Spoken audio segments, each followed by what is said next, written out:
Le plaisir des filles, roman de Bellecar réactualisé en novembre 2022.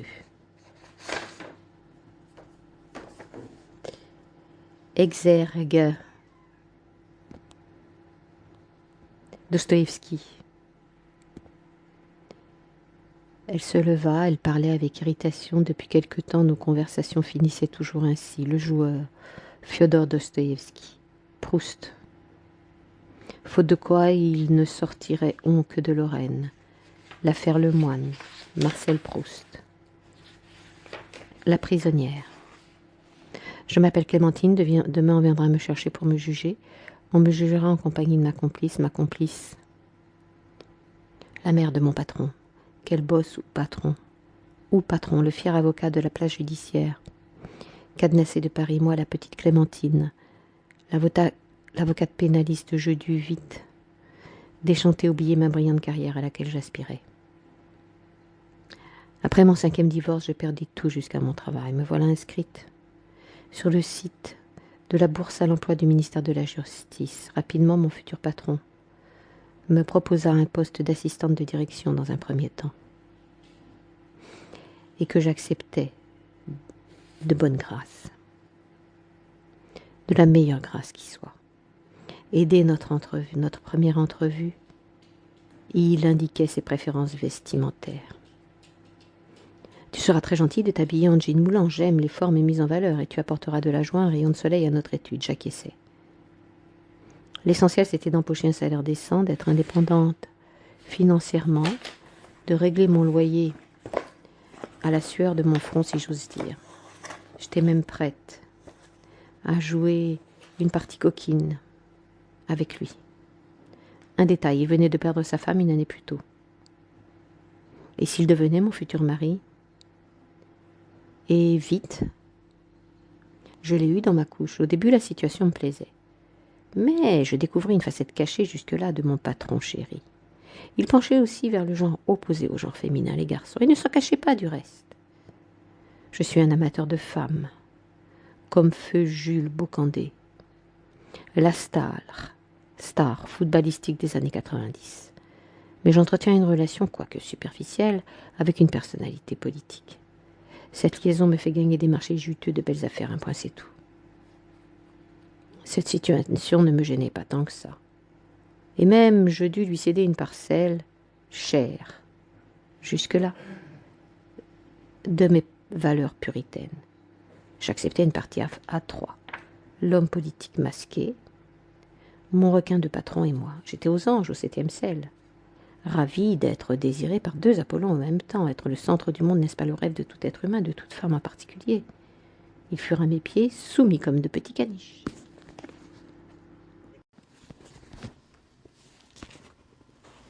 Dans une admirable nouvelle de Gogol ayant comme cadre Saint-Pétersbourg, le narrateur relève un système, voire une angoisse, résumée par cette interrogation.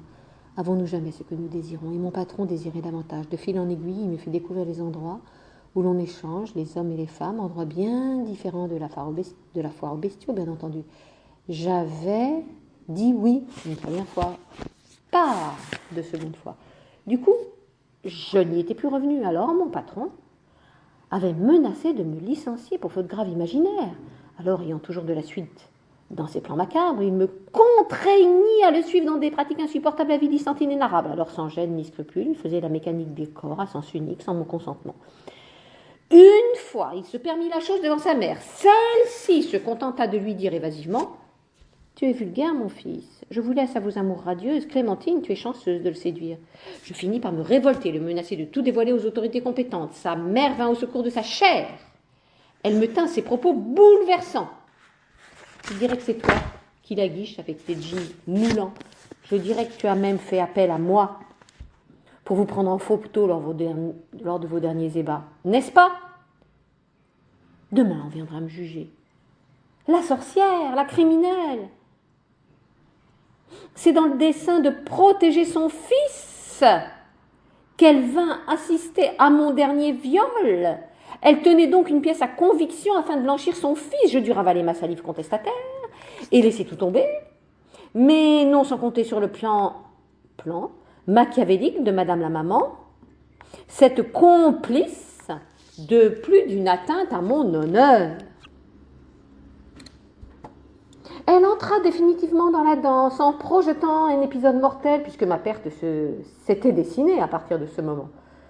En parallèle, je tombais amoureuse de Jules, que je voulais détourner de son épouse. Il dit oui pour un divorce et je proposais à mon patron, en présence de sa mère chérie, de mener de mon propre chef cette affaire de divorce forcé. Je lui indiquais que mon client Jules, chanceux époux d'une richissime princesse slave, ne serait pas regardant sur les tarifs.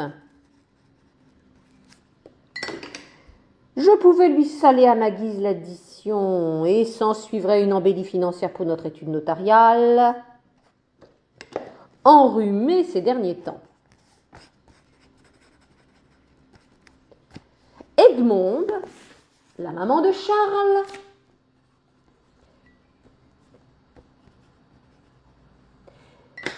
mon vil patron, me proposait de l'inviter chez elle, ce que je fis en invitant Jules, mon client, mon probable futur mari, une fois séparé de Jolina, son actuelle épouse, cette princesse-là fortunée. Le drame se produisit ainsi que mon imminente perte, une condamnation à la perpétuité sans l'ombre d'un doute. Quel drame? Pourquoi cette perte? Edmonde tenta d'empoisonner Jules. Pourquoi? Pour m'envoyer en prison, pour éviter que je porte plainte publiquement contre les atteintes répétées à mon honneur dont je faisais l'objet régulièrement de la part de Charles, le fils unique à ne pas toucher la prunelle de ses yeux, de cette sorcière. Le breuvage administré à Jules, mon client, fit son effet immédiatement. La naïve cible. Jules tomba dans les pommes. J'appelais les premiers secours. La victime n'était pas morte, mais accueillie dans un probable lit de mort. Demain, on viendra me juger. Cela fait 2 mois que cela dure, ainsi que mon injuste incarcération. Si Jules se réveillait, il témoignerait. La vraie coupable serait désignée, car en l'absence de témoins oculaires présents sur la scène du crime, cette dame bourgeoise a fait parler sa bonne étoile. La justice des hommes mesquins lui a généreusement accordé une circonstance atténuante, un début de folie. Demain, on viendra me chercher. Cela fait 2 mois.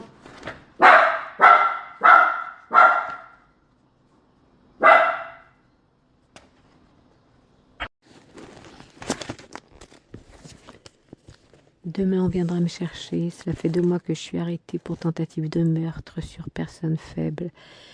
Les psychologues appellent personne très faible pour désigner les gens addictifs aux autres addictifs, pour dire très dépendants à la présence des autres, à leur voix, à leur amour. Dans mon cas, cette personne dite faible est ma soi-disant victime, ce godelureau tombé, follement amoureux de mes beaux cheveux à l'en croire. Ma victime naïve, Jules, partait même pour m'épouser en cas de mon consentement. Malgré sa vie de famille heureuse, il me promit de divorcer entre nous. Je ne l'avais nullement forcé. Ne dit-on pas l'amour rend aveugle? Moi aussi j'étais tombée amoureuse de lui, son visage si rare et comique fit palpiter mon cœur dès notre rencontre au café américain place Saint-Augustin. Je voulais écouter les signes du destin, sourire à la vie, lui dire merci de me faxer une si belle âme de prime abord, car jusque-là n'avais-je pas essuyé pendant 20 ans que des écueils, des pots de banane et des humiliations, de pas moins 5 maris, sans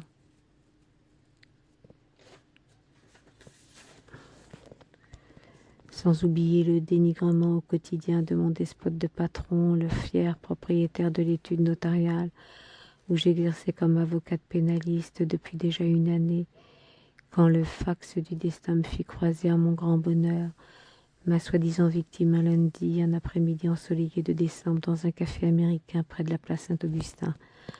Avant mes hommes, avant ce patron, j'eus aussi à faire face contre vents et marées, à d'innombrables vétilles et hirsutes vexations à la maison et à l'école. Je me battais toute seule contre mes propres parents Eh bien, parlons-en, étalons sur la place publique les secrets d'alcôve et les hontes familiales. C'est triste à dire, mais je suis une enfant non désirée. Toute mon enfance, ma mère ainsi que mon père n'avaient cessé de se débarrasser de ma présence à la maison. Un coup, Clem, on l'envoyait dans une colonie. Un coup dans un internat pendant 4 ans. Un coup, et chaque été dans un pays lointain. Une étrange contrée pour étudier une langue étrangère, pour adoucir cet exil masqué. Mes parents parlaient de voyage linguistique. Ils ajoutaient, pour se donner bonne conscience, notre puce. Les voyages forment la jeunesse. La vie est devant toi. Inutile de vous dire que ma mère était une juive stricte. Mon père, lui, était un fervent adepte des valeurs du siècle des Lumières. Bizarre couple, me direz-vous. Mon adolescence n'entendit que la même chansonnette, fredonnée par la langue de vipère de ma génitrice méchante bornée, sectaire intégriste vantant sa fière appartenance à une communauté supérieure et bien illuminée. Tu dois épouser un garçon juif ou rien.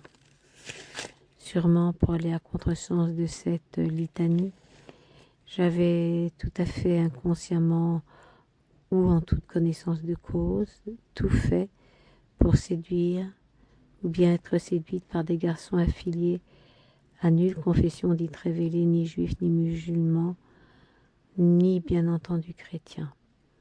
Et puis mes parents honteux, devant mes mariages ratés successifs, m'avaient renié. En effet, du jour au lendemain, ils m'ont écrit une lettre d'adieu. Ne t'avise pas de nous contacter, nous quittons Paris. La France pour de bon, tu pourras écraser une larme de joie. Ce fut comme une délivrance, et 2 années plus tard, je ne sais pourquoi l'envie de tenter une liaison avec un garçon juif, trop tard dans ma jugeote.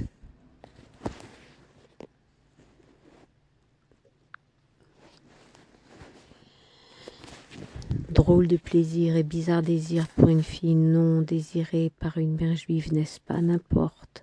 Ce fut à cette époque que le gentil destin me faxait un garçon doté d'un nez typiquement juif. Une sorte de coup de foudre m'avait vite hypnotisé. Aussitôt je l'avais abordé dans ce café américain d'un lundi de grève de décembre, place Saint-Augustin. Ce garçon se préparait à finir une chute au profit de la pièce de son ami Joe, et dont le titre est « Pour un bol de riz ». Demain, on viendra me chercher, car on m'accuse d'être une empoisonneuse récidiviste. On m'accuse d'avoir tenté d'empoisonner du beau monde. Ce beau monde comprendrait mes anciens maris et ce garçon au nez juif. Mon amoureux, pourtant. Exergue. Karen Willickson. Il lui lisait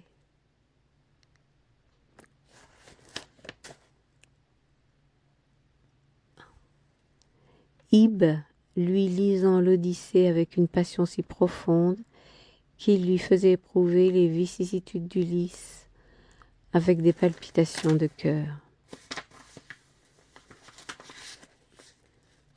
Un Rosalka Terry. 1. Jules est au café américain.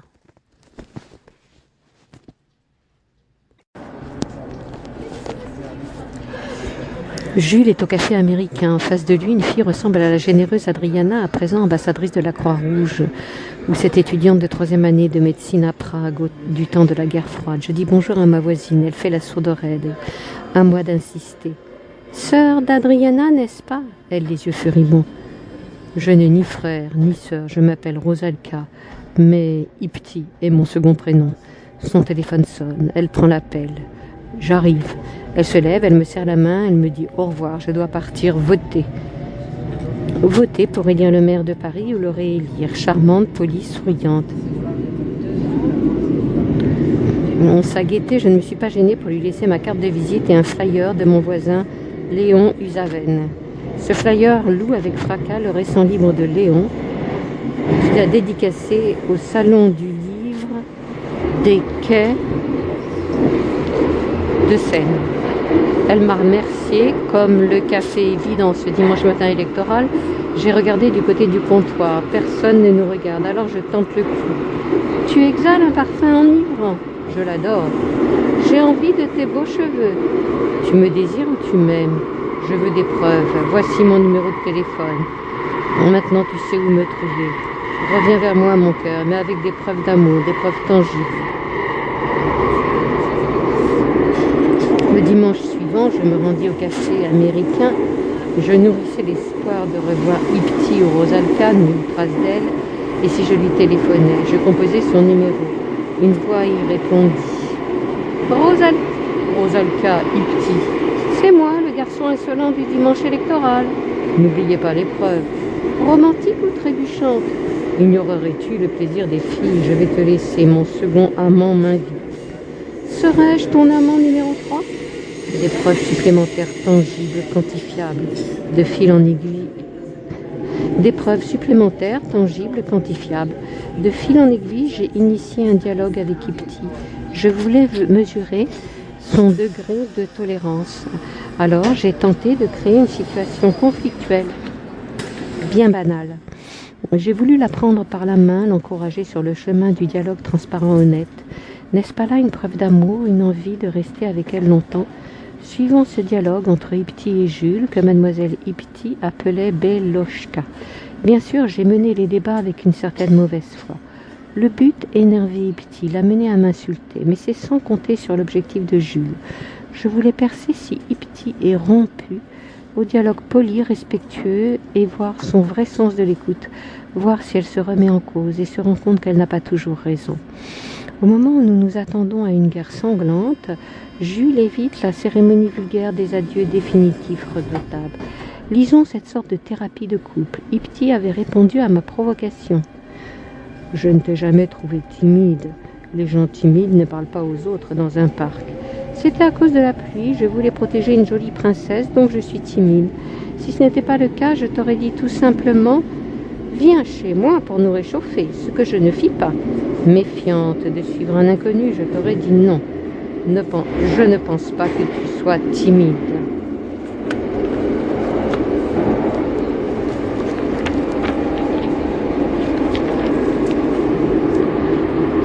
Un détail. Le dimanche, après l'échange téléphonique entre Ipti et Jules,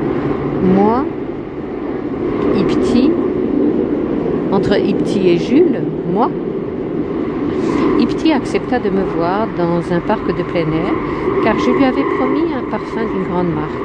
Elle vint alors promis. Et 5 minutes après, un orage éclata, et Jules tendit son parapluie à mademoiselle Ipti, qui s'était blottie contre le garçon, câline comme une couleuvre. Elle avait même accepté un tendre baiser de Jules. Déjà conquise grâce au parfum de Jules, Ipti fut catégorique. Cher ami, avec moi, c'est je te donne et tu me donnes. Un parfum appelle un baiser, etc. Puis, à peine l'orage parti, elle laissa Jules dans une excitation au summum de son expression. Il avait en vain tenté de l'inviter chez lui pour le seul en lit avec elle. Revenons au dialogue entamé ci-dessus, dialogue en prévision de la venue d'Ipti chez lui le jeudi à venir. Elle acceptait cette invitation car Jules lui avait promis un autre cadeau, une écharpe en cachemire. Ipti est fidèle à sa devise. Tu me donnes et je te rendrai la monnaie de ta générosité. Laissons Ipti répondre à Jules. Oui, tu n'es pas timide, sinon tu ne m'aurais pas invité chez toi. Si je te posais la même question jeudi soir à venir, j'aime la spontanéité et savourer le moment présent à sa juste valeur. Faisons un pas de plus l'un vers l'autre. À mon avis, oui, il y a anguille sous roche. Je ne suis pas un mauvais garçon.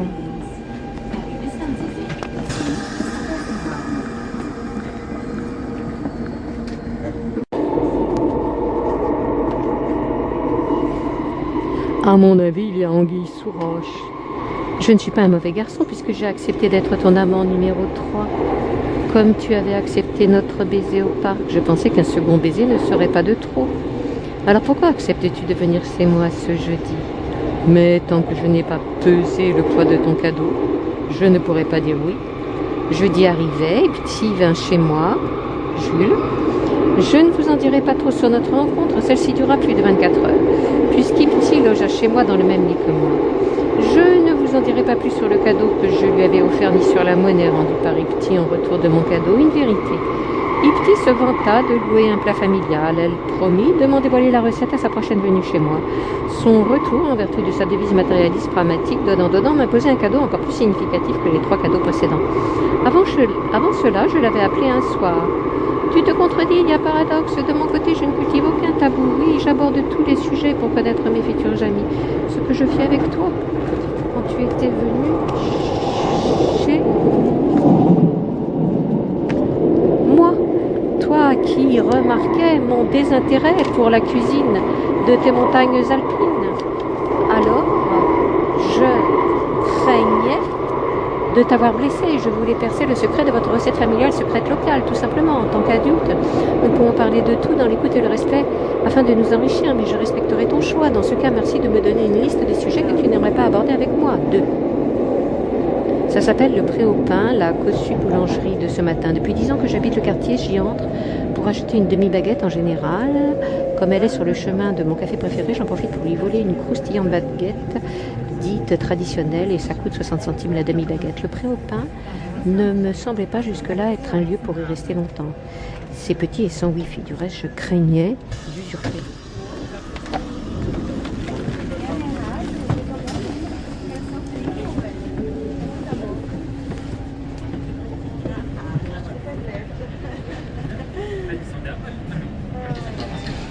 L'intimité du personnel. Cela, oui, explique ceci. Je récupérais mon pain, puis je rejoignais 100 mètres plus loin la place Saint-Augustin, la terrasse de mon café habituel. C'est une enseigne américaine, ça vous sert une multitude de poissons sophistiqués, beaucoup de gâteaux sucrés, surtout un expresso allongé exécrable.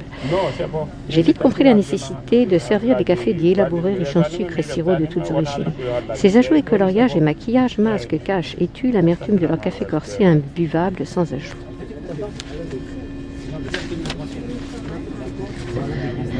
Vite, j'ai trouvé une parade douce à cette amertume. Comme j'ai tissé une certaine amitié ou sympathie avec la plupart des serveurs et barmaids, je ne me gêne plus pour leur demander de l'eau bouillante supplémentaire à mon expresso allongé. L'amertume ne subsiste.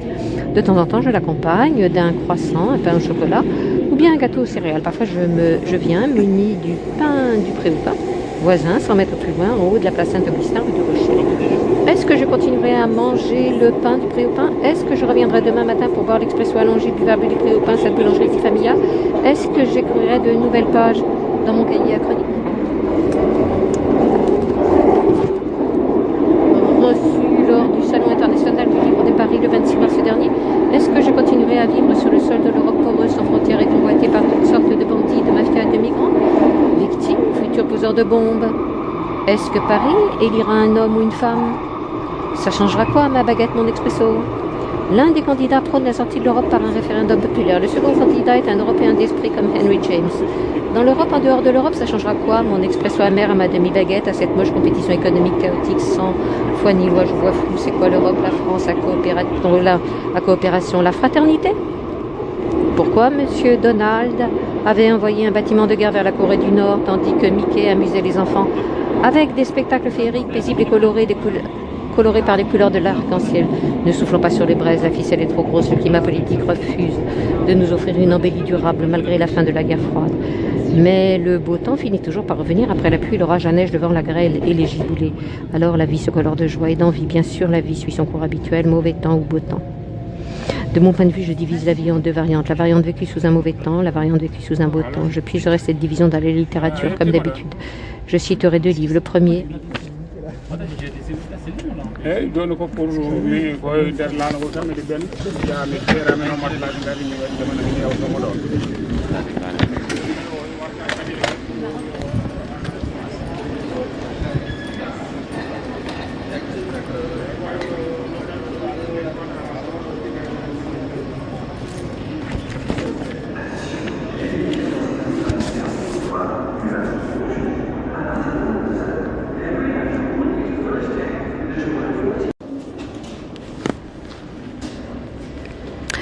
citerai deux livres. Le premier, Les Beaux Jours de Mouloud Feraoun.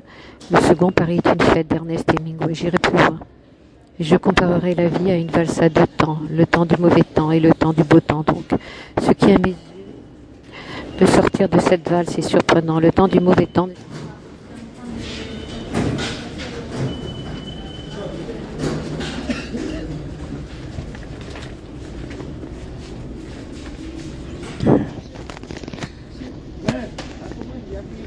ne peut nullement signifier que la vie est triste, fade et très bien ennuyeuse. De même, le temps du beau temps de cette valse à deux temps n'implique pas du tout un épisode heureux, bon, prospère et riche de tous les bonheurs du monde. Selon mon raisonnement, tout dépend de nos envies et de nos désirs, et les envies et les désirs changent au fil du temps et des rencontres. Envie, désir, des hauts, des bas, des spirales positives, des pentes ascendantes, optimisme, pessimisme, ondes positives, ondes négatives, solidarité, lâcheté, indifférence et manque de loyauté. Ces émotions, ces attitudes se manifestent quand l'individu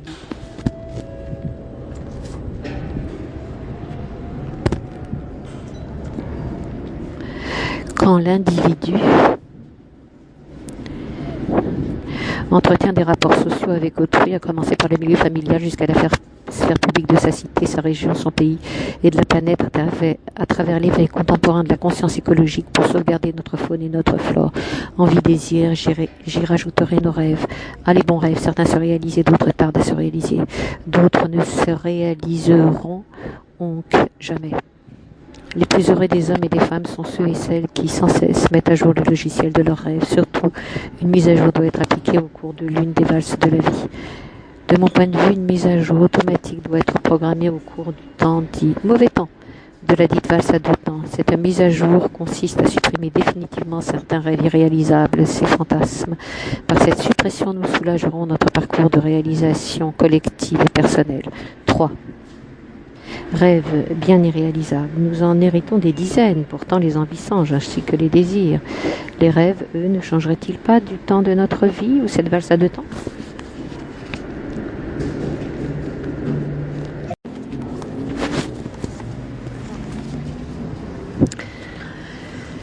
En ce qui me concerne, j'ai depuis longtemps laissé s'évanouir une multitude de rêves anciens. Cet abandon m'a fait découvrir de nouveaux rêves nés à partir d'autres désirs neufs, d'autres envies neuves et d'autres rencontres ou séparations anciennes ou neuves. À titre d'exemple, toujours en puissant dans mes lectures littéraires, je citerai une triste fin subie par un vieillard. Ah, les bons vieux, ils ont toujours rêvé d'être veufs. Bien sûr, ils ne souhaitent pas la mort de leur épouse, mais comme la mort nous attend inévitable,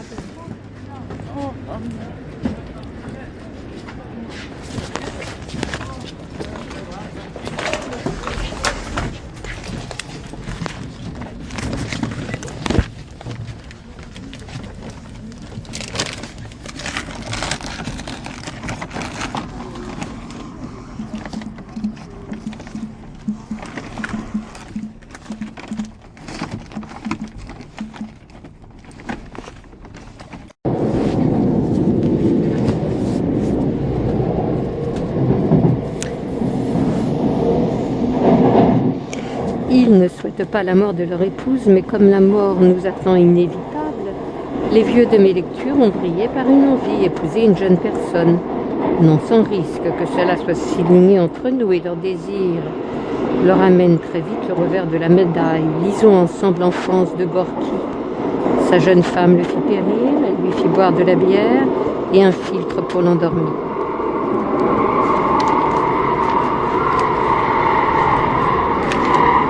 Bien sûr, vous me direz, tu es givré de comparer la vie des livres et la vie réelle. Parfois, elle dépasse la fiction, et de loin, justement. Et de loin, justement, certains artistes vont jusqu'à lisser, atténuer leur expression artistique pour ne pas susciter une moquerie du public comme celle que je viens d'émettre au début de ce paragraphe. Tu es givré de comparer la vie des livres et la vie réelle. Du calme. Tout dépend de l'époque et de la condition sociale des uns et des autres. De quoi rêvent les uns et les autres à travers notre vaste monde depuis la création en fonction des cultures humaines. Selon le point de vue des uns et des autres, certains rêves sublimeront, d'autres choqueront, et de rêves nous attristeront, puisqu'il concerne deux monuments de la littérature mondiale du siècle dernier, deux figures de Paris aussi. Ernest Hemingway, l'une de ces figures parisiennes, rêva de toilette, petit coin ou bien WC, au sens confortable, moderne du terme. Henri Miller, l'autre figure parisienne, rêva de manger un bout de pain chaud croustillant, bien différent d'un bourrance récupéré dans un évier au cours des années 30, quartier de Clichy. Il existe des envies de gens brillants mais pauvres, et les envies pauvres de gens riches, nouveaux riches, en général arrivistes si j'ose dire. Il s'agit d'envies normales et bien légitimes pour ne pas dire humaines. Sur ce point, rien n'est tellement nouveau sous le soleil. En revanche, quand je constate la tristesse et le désarroi de personnes qui ont tout pour être heureux, oui, je sors de mon silence. Aussitôt, je conseille de cesser les jérémiades. J'attire leur attention de la chance qu'ils ont de vivre à Paris en temps de paix. Je leur dis notre chance de manger à notre faim, de nous habiller chichement, d'habiter des appartements chauffés en hiver, climatisés en été. Je leur dis la haute qualité des services publics. Que de plus satisfaisant, quoi de plus satisfaisant suffisant pour être heureux? Où je ne comprends rien au bonheur. Bien sûr, la santé peut défaillir, mais la médecine moderne détient toujours une solution chirurgicale, thérapeutique, psychologique. Une loi même est en train d'être votée au Parlement pour autoriser l'euthanasie. Lutter contre l'acharnement thérapeutique, que demander de plus? Bien sûr, la pollution menace notre santé. La solution alors? Difficile, à moins de quitter Paris. Désir de quitter Paris, à l'opposé, des millions de touristes visitent Paris chaque année. Pour Jean-Yves, l'enfant d'Yvetot, ces touristes nous pourrissent la ville et la vie. À ce sujet, il est en train de rédiger un manifeste contre les touristes. Il espère le publier sur les réseaux sociaux. Jean-Yves se méfie des journaux. Il veut imiter M. Donald Trump. Il veut court-circuiter les canaux médiatiques de la pensée dominante, ces réseaux de l'entre-soi ou de la discrimination positive peut-être. Il veut remettre en cause le statu quo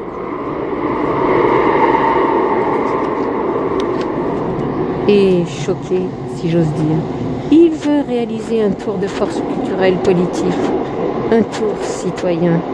Ne voudrait-il pas monter les uns contre les autres pour diviser, monter les uns contre les autres pour diviser et régner? La tactique est connue depuis fort longtemps. Ce que je dis des visées de Jean-Yves, je le tiens de son plan de moche touriste ou son manifeste contre la pollution de Paris et de notre planète. Dans ce plan, il vise les touristes d'une dizaine de pays très bien identifiés par Jean-Yves. À ce sujet, j'ai proposé à Jean-Yves de rendre hommage à feu Jacques Chirac. Comment ça? Il pourrait bien le citer dans l'exergue de ce manifeste, n'est-ce pas? Notre maison brûle, avait écrit l'ancien maire de Paris et l'ancien président français. De mon côté, je voudrais proposer un autre titre au manifeste de Jean-Yves. Fucking Tourists. Et j'en suis convaincu, il fera le buzz sur la toile. Fucking Tourists. Stay home. Un titre violent, voire xénophobe, n'est-ce pas? Ce n'est pas le point de vue de Jean-Yves. Pardon, chère lectrice, cher lecteur, j'ai brûlé une étape.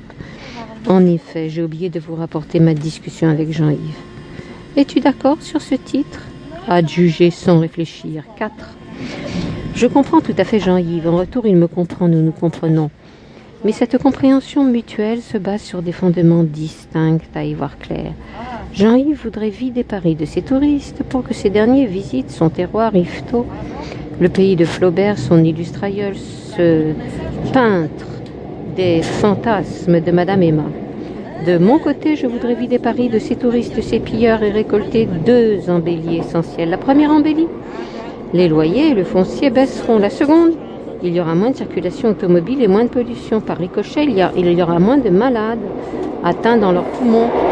La sécurité sociale s'en portera mieux. Une troisième embellie inattendue arrive. Avec la raréfaction des touristes à Paris, il y aura moins de métissages inutiles qui souvent se finissent par des divorces dramatiques à cause de la non-maîtrise des langues étrangères des uns et des autres. Expliquons un peu. Beaucoup de filles du monde rêvent d'épouser un Français. Je ne sais pas si beaucoup de garçons étrangers rêvent d'épouser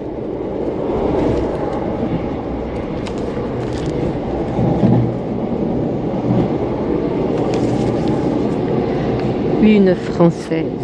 Je ne maîtrise pas cette question comme je maîtrise la première question, celle du désir des filles du monde entier d'épouser un Français. Dans leur désir et leur envie d'un mâle français, ces filles, dans la précipitation, oublient qu'il y a plusieurs types de Français. Jean-Yves me prête une confusion, celle de confondre les plaisirs et les désirs.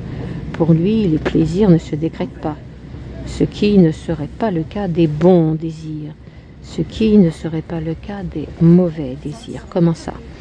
Lisons le dernier billet philosophique de Jean-Yves.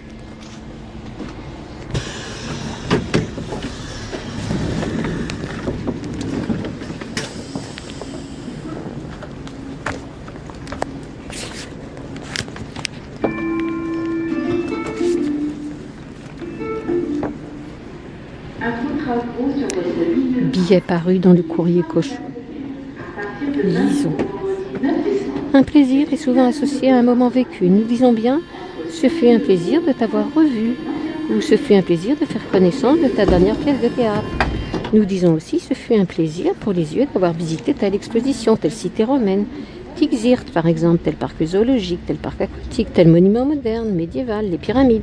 Nous ne disons pas « ce fut un désir de t'avoir revu, d'avoir fait ta connaissance ». Nous ne disons pas « ce fut un désir pour les yeux de regarder tel monument, telle exposition ». Le billet de Jean-Yves se finit comme ceci. Est-ce que les animaux et les végétaux détiennent des plaisirs mêlés aux désirs et vice-versa? Entre nous, les désirs et plaisirs des femmes, des hommes, sont-ils les mêmes? Dans mon prochain billet, j'en dirai un peu plus. Jean-Yves explique. Ce futur billet sera publié conjointement par le courrier Cauchois et Paris-Normandie de mon ami Yves. À présent, vous pouvez m'écrire en toute liberté à mon adresse postale suivante. Jean-Yves. Pourtant, des plaisirs accomplis existent, pas du tout planifiables et parfois non désirés. Ces plaisirs, à bien lire le courrier Cauchois, en vertu du billet de Jean-Yves, ne doivent pas être confondus avec les désirs. Bien vu, cher Jean-Yves, ça tombe bien puisque je viens d'essuyer un cinglant échec sentimental. Les raisons ou causes? Justement, cet échec, si l'on veut, vient d'une ambiguïté lexicale, terminologique, loin de restituer le bon sens commun. Elle s'appelle Terry Lore. Elle me drague, c'est le mot. Son visage de poupée m'a plu, je lui ai donné 30 ans. Je m'en souviens encore, notre rencontre date d'un 19 avril bien calme. Assis dans un café américain vers 14h31, je corrigeais ma lettre de motivation. Je tentais de convaincre le directeur du musée de Beaubourg. Je voulais exposer mes dédicaces manuscrites en parallèle du recueil de poésie en hommage à des muses dites de Beaubourg. Cela faisait 4 ans que j'y pensais, oui. 4 ans plus tôt, j'avais écrit un recueil de poésie. À vous d'en juger en lisant cette suite. Déborde l'espoir profond, le courage en nage, légère la chape de plomb, méditation du fond des âges, galette aux œufs de l'ompe, poète, tes mots, cette lampe. 5. Dans ce café américain, je finissais cette lettre.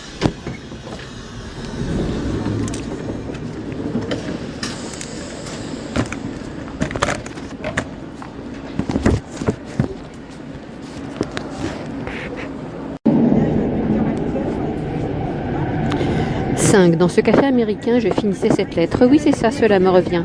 Une cliente arrivait devant ma table, dans cette heure creuse de l'après-midi, en ce lundi, le café vide, enfin presque, m'offrait un havre de paix. Cela faisait 8 ans que je le fréquentais. Je connaissais par cœur ces heures de grande affluence. À chaque fois que j'étais en quête d'un moment de tranquillité, je m'y rendais de nos jours encore. Elle arrivait, se tenait debout bien droite, je levais les yeux vers elle. Chère madame, je vous serais très reconnaissant de vous asseoir ailleurs, le café est vide et vaste. Je ne veux nul vis-à-vis. Même une belle plante comme vous, laissez-moi en paix, que Dieu vous bénisse, vous et vos parents. Elle posa son plateau, elle posa ou déposa son plateau. Je vous laisserai le choix entre poser ou déposer, je n'arrive pas à distinguer leur sémantique. En tout cas, Terry Lore était maintenant assis sur la belle banquette que Jules, Bibi, affalé à ma droite, affalé et eux, à ma droite sans gêne. J'avais parlé dans le vent. Justement, il venait un vent très violent, ou le tonnerre de Zeus, en l'occurrence des propos de Terry Lore qui m'abordait. Toi et moi sommes faits l'un pour l'autre. Je suis visionnaire.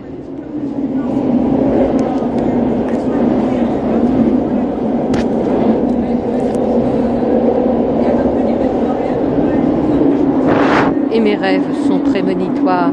Cette nuit, mon rêve avait annoncé cette rencontre. Tu n'y peux rien, je n'y peux rien. Que désirait-elle? Quel plaisir voulait-elle tirer de cette boutade, de cette audace, de cette attitude sans gêne, de cette provocation? J'avais été surpris davantage quand elle argumenta cette tactique. T'inquiète, je sais, c'est une pure provocation, une pure insolence, une marque d'un manque de savoir-vivre chez moi, ne trouves-tu pas? Ou veux-tu être bienveillant? Elle enchaînait. Tu penses que je suis une fille de joie à payer pour un baiser en public? Sois tranquille. J'ai fait mon enquête, je suis loin d'être folle et anormalement constituée mentalement, physiquement. Maintenant, elle se rapprocha encore plus près de moi. Elle entoura mon cou de ses mains, je laissai faire. Elle me fixa dans les yeux, vivant au présent. Comment t'appelles-tu? Marilyn, mais j'ai changé de prénom. Et tu deviens Lyre. Marie, tu es marrant et je t'aime.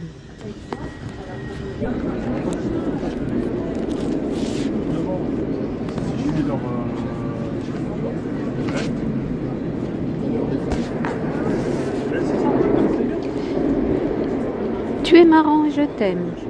Déjà, je te désire aussi. Quel est ton neuf prénom? Terry Lore. Ça veut dire quelque chose? Évidemment, Laure amoureuse. Amoureuse de quoi? Et j'avais siffloté. Laure amoureuse. Immédiatement, un livre de D.H. Lawrence émergea de ma mémoire troublée. C'est le titre Femmes amoureuses que je n'arrive pas à lire jusqu'au bout.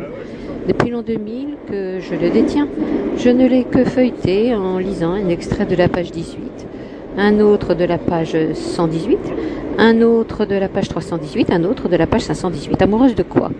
De la vie, de son muffin au citron, de son menu sacrose, de son chapeau, de son stylo à plumes, premier prix ou de ma bague de fiançailles. Justement, elle enchaîna. Oui, je m'appelle Terry Lore. Tu es amoureuse de quoi? Que je réfléchisse. Silence d'environ 30 secondes. À quel jeu se prêtait-elle? Ne serait-ce pas une magouille de ma fiancée? Quelle magouille donc? Liv, ma fiancée, actuellement en voyage loin de Paris, pouvait bien me tendre un piège. Cette Marie Lore, mue en Terry Lore, ne serait-elle pas la pomme interdite dans laquelle je ne devrais pas mordre? Plongée dans cette interrogation, je me rendis compte que Terry Lore avait disparu. M'avait-elle hypnotisé? Quelle heure était-il? Qui était-elle? En fait, c'est pour la semaine d'après.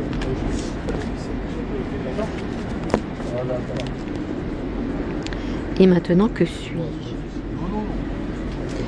Avais-je rêvé? Un étourdissement m'avait-il frappé à cause d'une pilule versée par TL ou Terry Lore?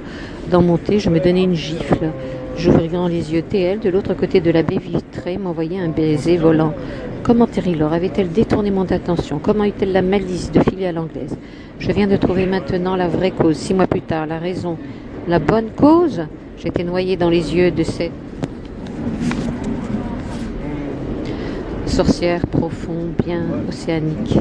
Cher lecteur, chère lectrice, je voudrais apporter une précision, définir le sens des mots. Le sens du mot composé des yeux océaniques, le syntagme nominal des yeux océaniques. Jusque-là, la sémantique de ce groupe me parut évidente. Pour moi, l'adjectif océanique véhicule sans nul commentaire une sémantique liée à la profondeur. Eh bien, Terry Lore n'était pas de cette classification. Pour elle, un océan véhicule la couleur bleue. Lui avoir parlé d'une noyade dans des yeux océaniques ne signifiait rien. Pour elle, j'exprimais un non-sens. Pour elle, cet adjectif disait les yeux bleus. Et ceux de Terry Lore, couleur marron amande, ne pouvaient se prêter à cette sorte de figure de style ou de métaphore. 2 yeux océaniques. Avait-elle raison? Sûrement oui. Dans cet après-midi d'un 19 avril bien calme, je fais très attention quand je fais appel à la dite métaphore. Je rajoute ceci. Quand je compare les yeux à l'océan, je veux surtout marquer leur profondeur, pas du tout leur couleur à comparer au bleu océan. Du reste, dans mon cas, ses yeux n'étaient pas bleus, les yeux de Terry Lore. Si, c'est ça. Cœur sensible, je fus aveuglé par le tumulte intérieur des yeux océaniques de Terry Lore. Aveuglé aussi par les étincelles qu'il dégageait. Cela me revient. Assommé aussi par ces tristes sanglots à la suite de mon refus de l'embrasser. C'est cela. Après 10 minutes d'un dialogue superficiel, Mademoiselle Terry avait émis un désir pressant très bien compromettant. J'ai trouvé mon Jules, me dit-elle. Félicitations. Je te pensais être mon Jules. Ne serais-tu pas adolescente? J'approche la quarantaine. Tu as un visage de poupée. Et si tu parlais de toi à la troisième personne? Et j'avais décidé de réaliser le désir de cette poupée parler de moi à la troisième personne en faisant référence à Bibi par Jules, mon prénom. Puis, comme vexée, elle se leva. Après avoir étendu son long bras gauche, elle tenta de me gifler fougueusement. Je l'avais esquivée à temps, puis elle était censée partir.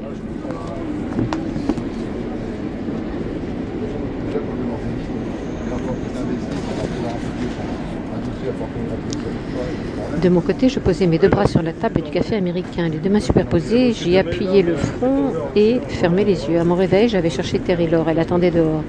Elle attendait dehors et comme souligné précédemment, elle me fit un baiser volant à partir de la rue, via la baie vitrée du café américain. Le lendemain, elle m'attendait là-bas à la même table. Elle me fit la bise amicalement cette fois-ci. Quand je lui avais demandé un baiser, elle se tut, puis elle me pria de venir chez elle. Je crains un éventuel mari. De venir chez elle. Je crains un éventuel mari. Je n'ai pas d'amant ni de mari. À 40 ans, je suis libre, rebelle et seule. Je ne suis pas un jouet. Dans ce cas, allons chez toi. Voilà une solution bien sage. Ta fiancée ne me fera pas du tout peur. Elle reviendra de Bratislava dans un mois. Et nous voilà chez moi, Terry Lore et Jules. Le fiancé de Svetlana, la fille de Bratislava. Ce n'est qu'une fois chez moi que je me rendais compte de mon offense à son égard. Mon séjour, récemment décoré, présentait une large photographie de Svetlana en bikini. Elle la louait dans ses plus beaux atours et ses rondes formes. Mon invité ne broncha nullement.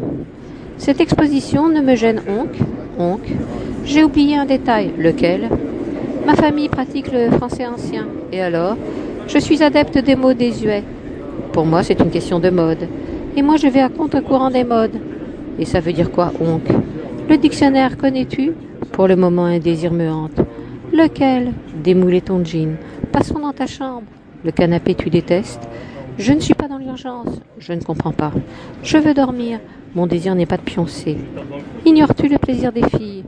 Plutôt, je connais l'éphémère du plaisir. Dormir, le plaisir des filles. Que voulait-elle au juste? Terry Lore, une fois ensemble, dans la chambre à coucher, me dit autoritaire et pressée, impatiente. Qu'est-ce que tu attends donc? Tu as raison. Raison à propos de quoi? Je dois éteindre la lumière. C'est tout? Et baisser les stores.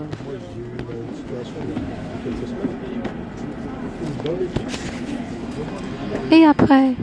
Allumer une bougie parfumée. Surtout pas ça. Dans ce cas, je sais. Tu sais quoi? Je devine ton désir. Il me tarde à l'assouvir. Allonge-toi sur le couvre-lit. Enfin, tu commences à comprendre. Et j'ai commencé à réaliser le désir de Terry Lore. Son désir fut, en tout point de vue, un plaisir. Mon ultime plaisir. Et quel fut donc ce désir de la fille, mon invitée? Quel fut mon plaisir? Son désir, dormir toute nue, enfin presque. Mon plaisir, démouler son jean. Justement, une fois son pantalon hors de son joli corps, elle bondit bagarreuse, accoudée sur un joli coussin coloré et tagué ou brodé avec cette phrase « Be happy and smile », elle éclate en sanglots enfantins. « Je suis grosse, n'est-ce pas? Tu es splendide. Tu te moques de moi, je suis le contraire de ta svelte, ta Svetlana. Je suis une grosse vache, je vais rentrer chez moi. 7. Le lendemain, Jean-Yves me rendit visite. Il venait de son territoire paisible. Ces terres qui viraient Ma dans tous ses états, et Ma la poupée de Flaubert. Jean-Yves quittait Yvetot, son cher terroir, 2 fois dans l'année. En mars, pour une séance dédicace à l'occasion du forum des billets philosophiques parus dans la PQR ou presse quotidienne régionale, Jean-Yves venait à Paris une seconde fois pour rendre visite à sa grand-mère et lui souhaiter un joyeux anniversaire et longue vie et bien portante. Eh bien, cette année, il viendrait une 3e fois de façon exceptionnelle. J'ai oublié de souligner une qualité de Jean-Yves. Il était médiateur relationnel bénévole. Je l'avais sollicité en ce sens pour dénouer le nœud gordien qui nous encombrait, Terry et Jules. Il était 11h sur le quai de la gare Saint-Lazare, assez calme le quai puisque c'était samedi, un samedi bien ordinaire. Ce n'était pas un samedi de grand départ. Le train de Jean-Yves était annoncé pour 11h12. J'avais donc 10 minutes environ d'attente. Je me posais sur un tabouret au perché.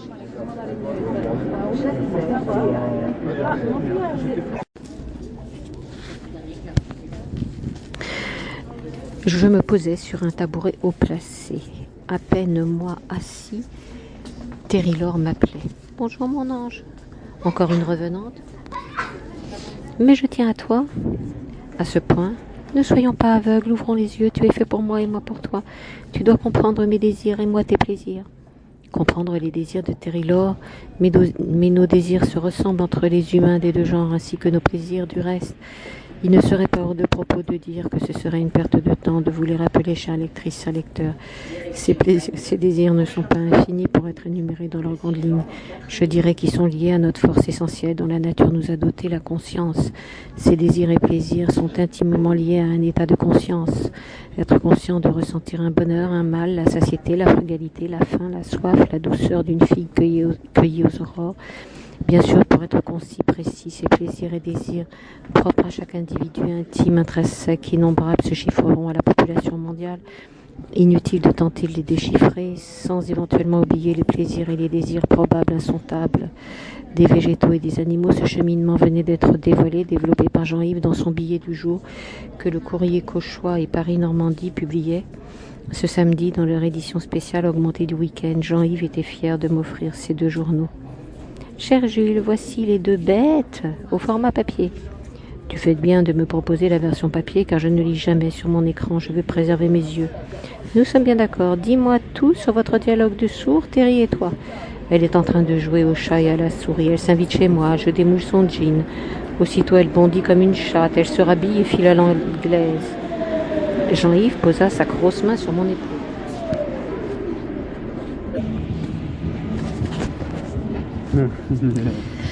Jean-Yves posa sa grosse main sur mon épaule, il sifflota puis me regarda d'un air de pitié. Maintenant, il reprenait sa place dans le café américain, là-bas, à proximité de la place Saint-Augustin, sur la même banquette occupée récemment par Terry et moi. Cher ami, lui dis-je, ce fut ici qu'elle m'avait abordé ce lundi, à la fois heureux.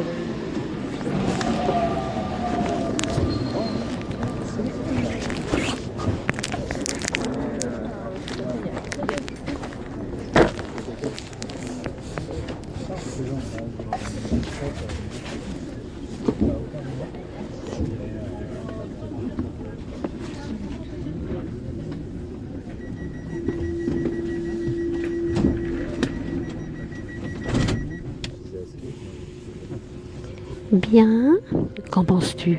Elle est comme toutes, c'est-à-dire, elle joue. Elle joue à quoi? Pour se faire désirer, ou mesurer l'aura de son charme.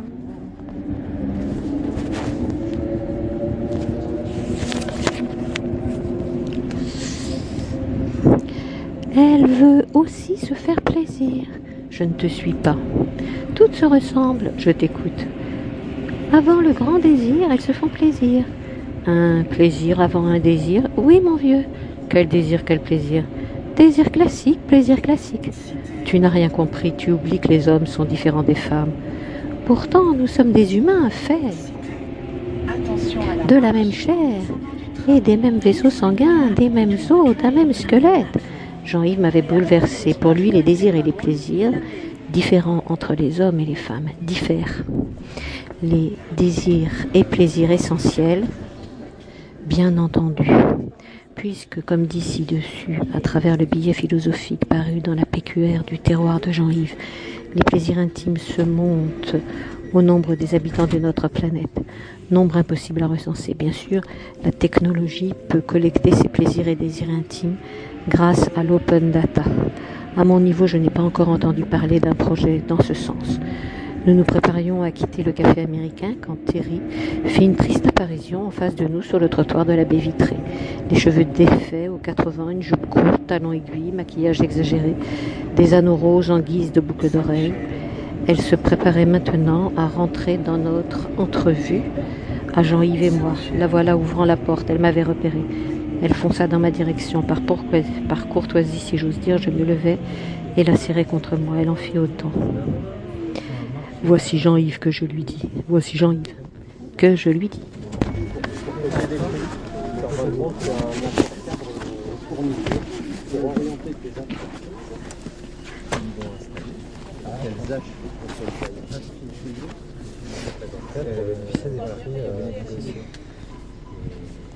Enchantée, moi c'est Terry. Je viens du pays de Flaubert, le pays de mon drame, dit-elle. Ton drame, tentai-je de comprendre. À cause d'Emma à laquelle je veux ressembler, je ne trouve toujours pas chaussure à mon pied. Je suis difficile, me dit-on.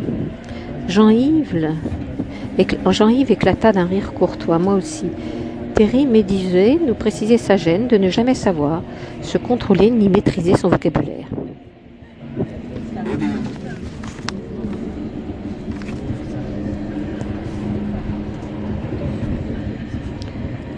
Vous êtes comme Emma, lui avoua fort courtoisement Jean-Yves. Comme quoi je ne mentais pas. Vous êtes authentique et paysanne. Pourtant, je suis une Parisienne pure graine.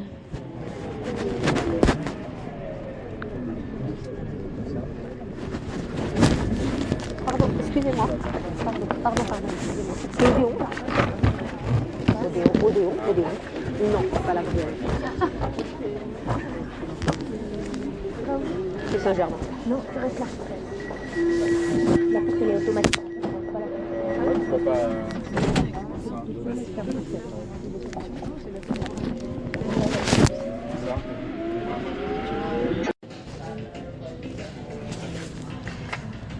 Vous êtes comme Emma, lui avoua fort courtoisement Jean-Yves.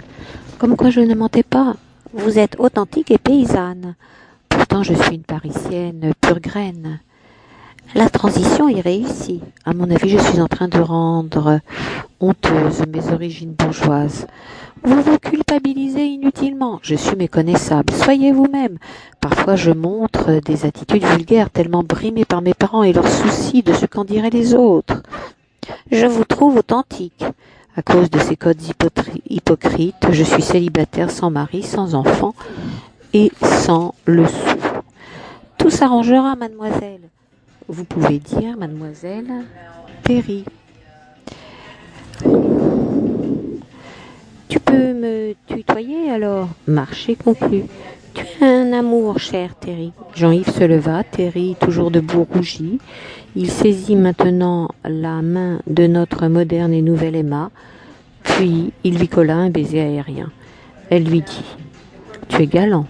Puis elle s'en allait, la jupe en l'air, non sans m'annoncer tout sourire. « Ce soir, je viendrai chez toi à 20h20, mon cœur. » De Jolina Chabat. 1. Une fois, Jean-Yves et moi seuls, un vrai silence remplaça Terry et son audace. Mon ami Yves Totet se frotta les mains. « Tu auras de la visite ce soir. »« J'en suis ravi, mais inquiet. »« Sois détendu. » Je reprends. « Tu auras de la visite ce soir. »« J'en suis ravi, mais inquiet. Sois détendu. Mon signe astrologique me domine. »« Comment ça ?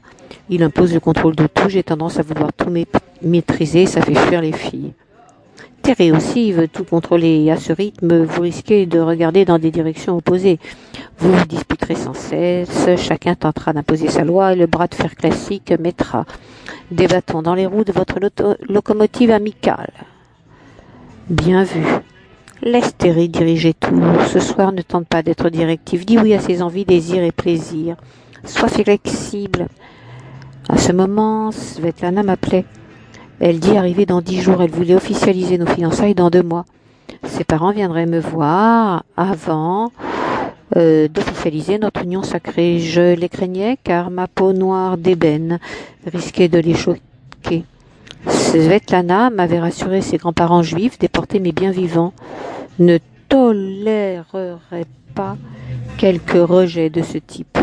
Oui, c'est ça, les grands-parents de ma chérie savaient le drame de l'intolérance. De nos jours encore, traumatisés, ils avaient transmis un message sans bavure à leurs enfants et petits-enfants. Svetlana m'avait tout dévoilé de ce message universel et laïque. Respectez les humains dans leur complexité, leur simplicité et leur diversité. Ne rejetez personne, surtout quand on vous tend la main. Allez vers les autres. Et Svetlana n'avait pas mordu ma gentille main amicale. Notre rencontre datait de septembre 2014. En vacances à Bâle, j'avais dû prendre le train vers Zurich. Un rêve me hantait depuis mes années universitaires en Kabylie, dans le terroir algérien si beau et si vaste. En 1995, à la suite d'une grève générale, une interdiction fut observée de fréquenter l'école, le collège, le lycée, la formation professionnelle et la faculté. Il s'agissait d'appuyer une noble revendication identitaire et culturelle. Le peuple algérien, à travers l'exil de la conscience kabyle, exiger son droit à la culture autochtone non reconnue dans les institutions républicaines. Et le boycott de la fac dura de septembre à juin, un vrai gâchis. Un vrai gâchis? En tout cas, des fruits avaient été cueillis. Une lutte, un combat aboutissent toujours tôt ou tard, ce qui n'est pas le cas de l'inertie. À ce sujet, Brecht avait statué sur cet état d'esprit. Celui qui se bat peut perdre. Celui qui refuse de se battre a déjà perdu. Je le cite de mémoire. Au cours de cette grève, j'avais lu énormément de livres d'épistémologie des sciences.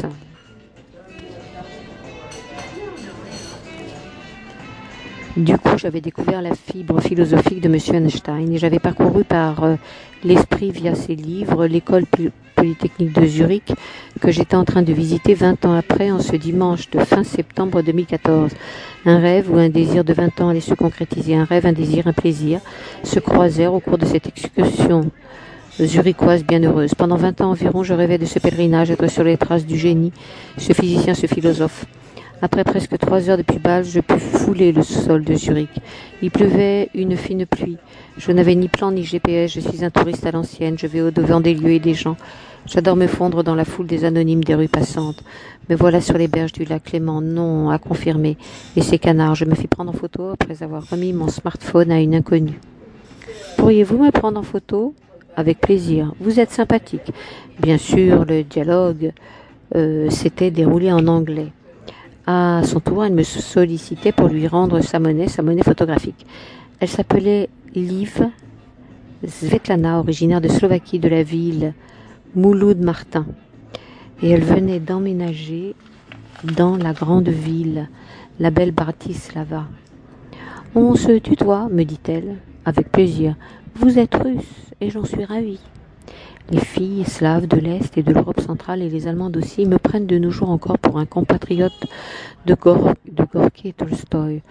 Je lui dis être un Français aux multiples identités. Elle me sauta au cou.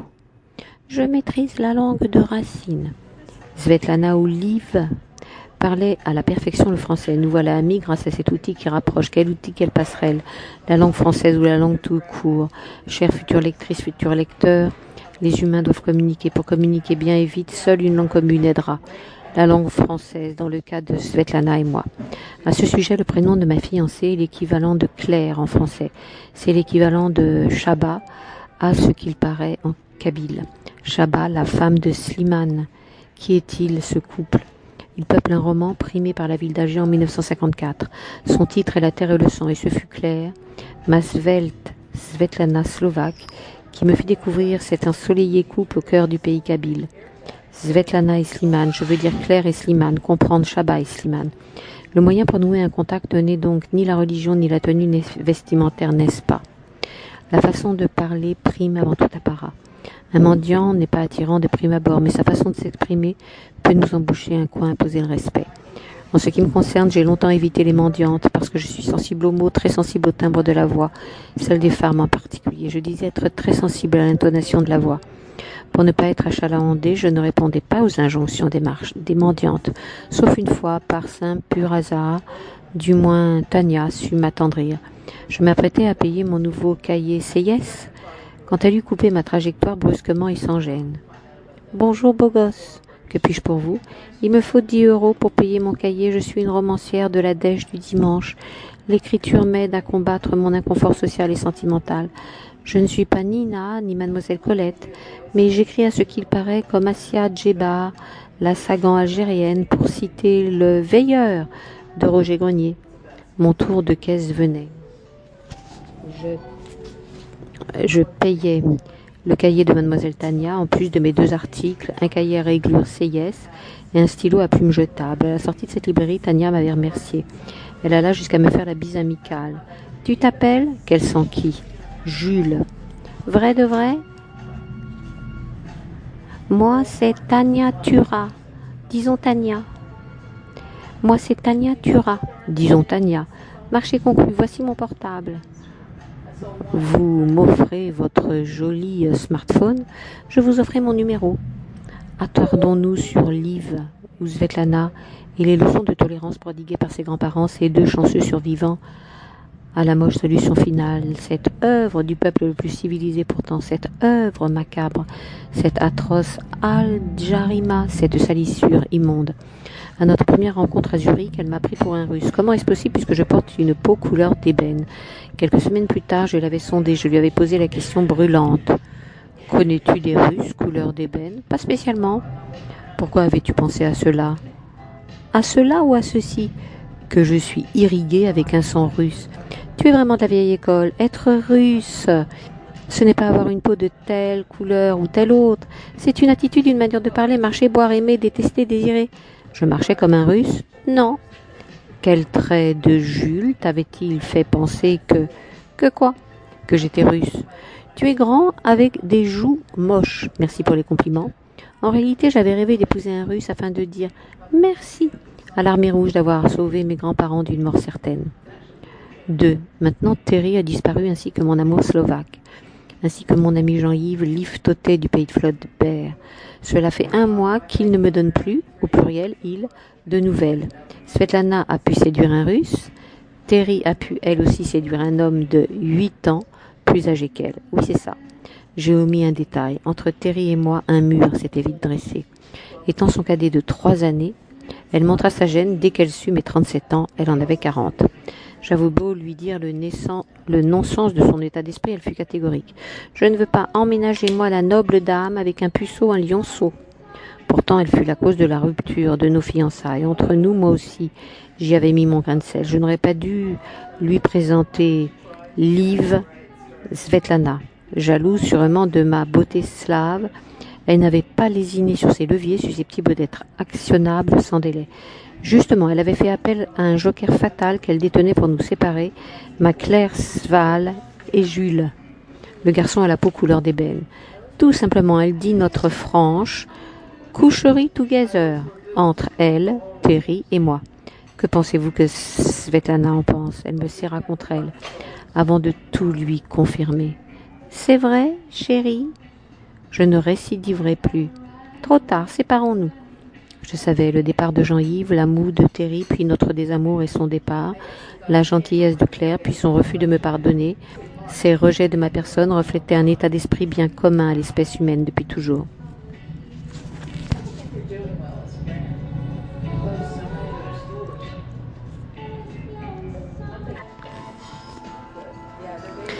Bien sûr, cette facilité à rompre à une fréquence assez élevée à notre époque peut s'expliquer par l'optimisme de l'homme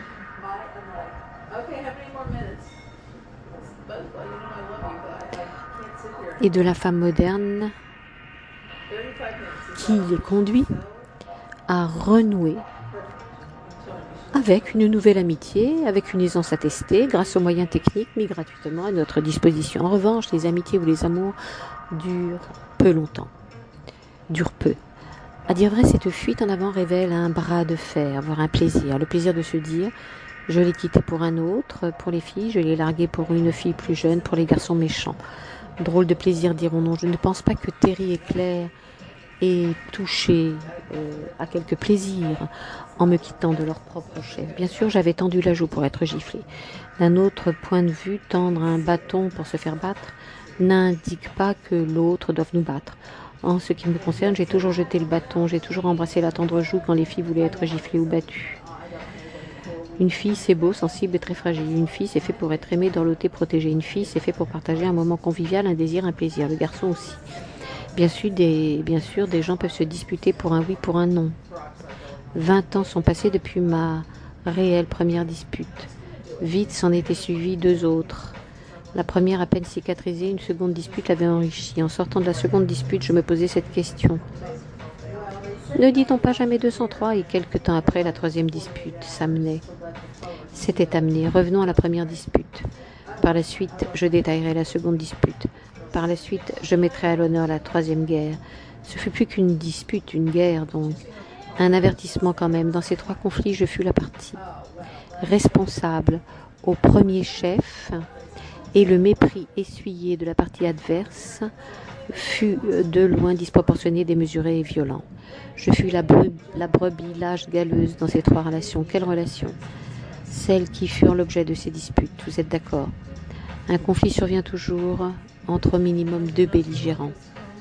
Dans mon cas, en plus de Jules, le second belligérant fut Cathy, Ipti, puis Lila. Toutes voulaient m'épouser, moi aussi je voulais les épouser. Mais en ce temps de ma jeune arrivée à Paris, je ne savais pas les codes.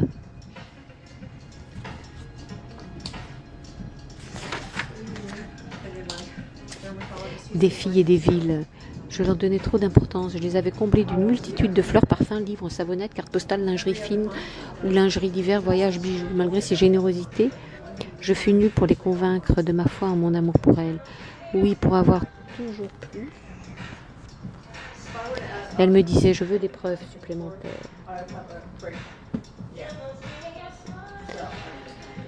À chaque fois, je fournissais l'effort requis pour apporter davantage de preuves, et cela exigeait du temps, de l'énergie et de l'argent.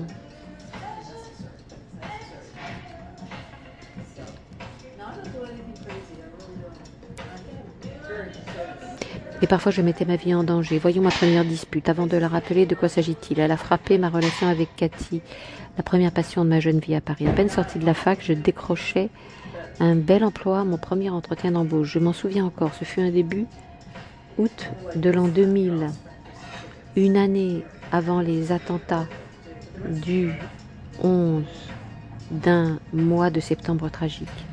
À peine mon CV posté sur un forum internet, je fus invitée par Jean-Luc et Licia pour le proche lendemain. Leur département support aux utilisateurs recherchait un profil similaire au mien. En ce mois d'août de l'an 2000, le char du soleil frappait fort. Une canicule entrait en action, dangereusement peut-être. Malgré la touffeur du jour, je me rendis avec une cravate bien gênante à mon entrevue. J'arrivais à 10h45, soit 15 minutes avant le point de mon rendez-vous avec Licia et Jean-Luc. Je vous épargnerai mon trajet dans le métro et l'accueil mi-figue, mi-raisin de l'hôtesse d'accueil, une poupée de cire, cette tête de mort. Me voilà dans une salle étroite, mais climatisée, ils appellent ça une bulle, cette salle ou cellule. En face de moi, Jean-Luc, lunettes carrées, tenait Samarcande de monsieur Amin Malouf. Il me souhaita la bienvenue. On peut se tutoyer? Avec plaisir. Licia sera absente, Cathy la remplacera. J'ai tout lu de Malouf. Alors tu es embauché. Merci pour votre confiance. Je veux un ingénieur cultivé comme toi. Tu es un gentleman, cher Jean-Luc. Pour te rendre ta monnaie culturelle, voici L'aurore des bien-aimés de monsieur Louis Gardel afin de lier l'Orient et l'Occident. Une semaine plus tard, un 27 août, je me trouvais en face de Cathy. De retour, elle me présentait mon contrat de travail. Une période d'essai de 3 mois, renouvelable une fois. J'avais signé et daté mon premier contrat parisien. J'allais rejoindre une équipe d'environ une dizaine de collègues de diverses nationalités. Je citerai notamment Janitou, un ingénieur indien. Au bout de 3 mois, ma période d'essai se concluait très mal. La direction me convoquait pour me fixer des objectifs. J'acceptais de relever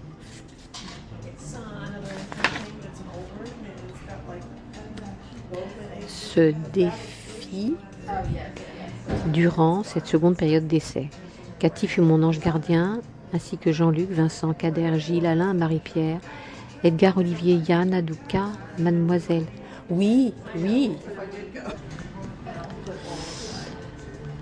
Yann, Adouka, Mademoiselle Souad, Azva, Kelaf, Jafar, Si Abdelhak, Maurice, Kamel, Issam, Cédric, Kider, Zig et bien d'autres. Tous et toutes m'avaient soutenu pour réussir ce défi, ce qui fut.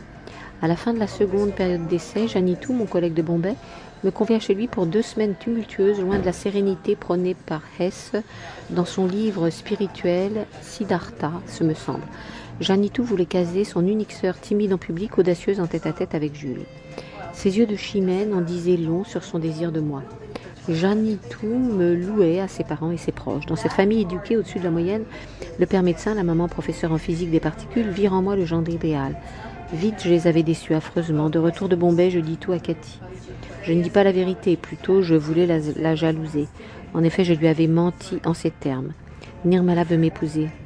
Qui donc est-elle, cette Tamila? Nirmala, la sœur de Janitou. Par chance, Janitou avait pris une année sabbatique. Il resta parmi les siens avant son mariage imminent. Son futur mariage, 4 mois plus tard. Cathy ne pouvait l'interroger. Il ne pouvait confirmer mes propos ou les infirmer.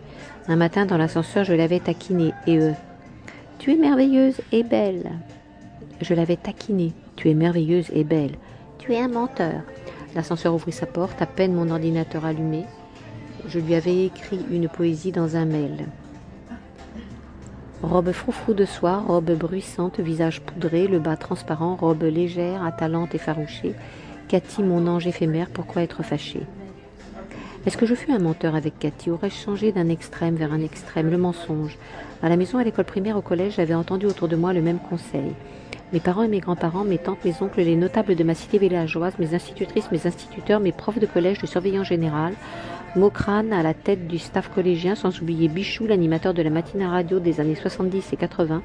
Cette armée moralisatrice pédagogique distillait un message de paix à l'attention de la jeunesse. Surtout, cette armée insistait sur certains prêches religieux dangereux. Je m'en souviens encore. Dangereux. Je m'en souviens encore. Ce fut un 20 avril 1978. Le président de la République libérait un redoutable adversaire politique. Celui-ci avait écrit un livre où, sans langue de bois, il incitait à la création d'un État religieux. Le président avertissait sur une mauvaise interprétation des livres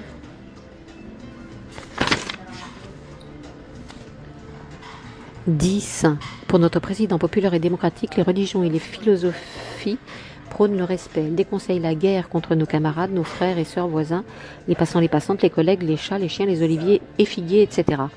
J'avais appliqué cet enseignement, cette discipline, cette hygiène de vie durant toutes les étapes de mon existence. Cela est valable de nos jours encore, même pour réaliser mes désirs les plus chers, simples ou fous, même pour séduire, être à l'écoute des plaisirs des filles. 3. Être à l'écoute des filles sous, bien entendu, certaines conditions, et puis pas n'importe quelle fille. Pendant bien longtemps, j'avais mis assez haut la barre. Mes exigences tordues, orgueilleuses furent rarement couvertes. Avec le recul, j'avoue être méprisant sans le vouloir. Je manquais de tolérance et d'écoute, je méprisais la différence, j'imposais mon état d'esprit, une vanité me rongeait, et je rabaissais toutes les filles un jour ou le proche lendemain. Je quêtais noise pour noisette, si j'ose m'exprimer ainsi. Par exemple, je rejetais les filles qui ne fumaient pas, qui ne buvaient pas ou lisaient beaucoup, qui souscrivaient à des abonnements à des magazines de mode et des séances de cinéma. Que de temps perdu à s'enfermer dans une salle obscure. Je leur préférais les grandes voyageuses. Dans les faits, nos relations n'excédaient jamais quelques mois. Dans mon cas, je n'ai eu à croiser que des filles dépendantes fortement aux envies, louées par la société des loisirs de la consommation de masse, dépendantes fortement des envies, louées par la société des loisirs de la consommation de masse et du pillage de la nature. Comme je suis un adepte des petites doses, ces filles fragiles me répugnaient. À ma première remarque, elles montaient sur leurs ergots pour déclarer la guerre. Je suis une femme moderne et libre. Je fume quand j'ai envie de fumer. Je bois quand j'ai envie de boire à l'envie. Dégage de ma route, espèce de goujat et de sombre despote loin d'être éclairé. Nul homme ne me soumettra. Fais vite, au revoir. La boucle se bouclait. Puis je m'étais mis à la recherche des filles saines au sens d'une hygiène raisonnable. Bien sûr, je ne cherchais nulle marquise ni quelque sainte. Et ces raretés ne couraient pas les rues des cités urbaines et les routes escarpées des villages de montagne, du monde rural contemporain oublieux de ses valeurs d'antan. Que je vous avertisse. Je ne juge aucune créature du sexe opposé. Qui m'eût cru en disant que je ne porte aucune responsabilité dans ces relations courtes sans contrat à long terme, contrat moral et contrat de mariage. Les vieilles mentalités auraient applaudi parmi les femmes et les hommes modernes, car des idées reçues subsistent. Vieille école séculaire, elles arrangent le monde, paraît-il. Tout le monde, paraît-il. Dans un premier temps, elles arrangent le mal, ravies de dominer et d'affirmer une sorte de virilité primitive primaire. Dans un second temps, elles arrangent certaines femmes, idiotes ou faibles, ravies ou contraintes de vivre ou survivre au crochet d'un mari despote ou violent. À y voir clair, j'endosse l'entière responsabilité de ces discordes et disputes. Je m'en sens le coupable désigné. Pourquoi la fille devrait-elle cesser de fumer, boire, aller au cinéma sous mes injonctions, sur mes injonctions? Pourquoi ne serait-ce pas à Jules de boire plus et fumer davantage? Du reste, je pouvais cesser ces drogues, ces alcools, sans pour autant dérouler une morale à mes amis friands en tabac fort, en alcool fort, n'est-ce pas? Je ne dirais pas qu'elle m'avait coûté de l'argent, puisque le temps, c'est de l'argent et que le tabac fort et les alcools forts coûtent une fortune. Une séquence m'énerve, comme elle me donne à réfléchir, logée dans la page 285 de « L'éducation sentimentale en poche ». Guillemets. Celles qui ne coûtent rien prennent votre temps. C'est de l'argent sous une autre forme. Or, je ne suis pas riche. Après toutes ces rencontres, ces joies, ces haines, ces discordes, j'ai pu enfin la croiser, elle. Qui, elle? Dès le premier contact entre nous, la fusion s'est opérée. Je ne m'en suis pas rendu compte sur le champ. Du coup, je lui fis d'innombrables infidélités, mais à chaque fois que je lui revenais, elle m'accueillait les bras grands ouverts. Qui est cette elle? Généreuse, pardonneuse, jamais rancunière. Elle m'étonnait. Dans quelle mesure m'étonnait-elle? Une fois, Jules, avec elle, je m'attendais au revers, essuyer ses foudres devant mon infidélité consommée, parfois en compagnie de la première catin venue. Elle oubliait mes écarts, elle pardonnait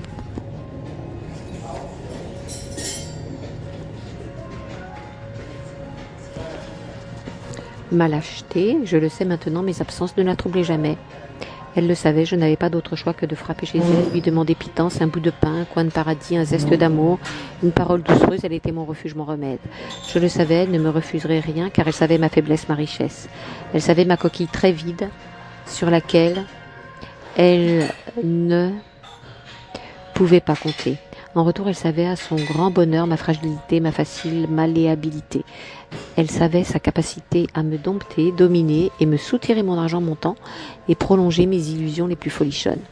Qui donc était-elle? Elle savait me conter une vie meilleure en m'attachant à son état d'esprit. Elle excellait dans son discours, avec à chaque fois un revif de grâce.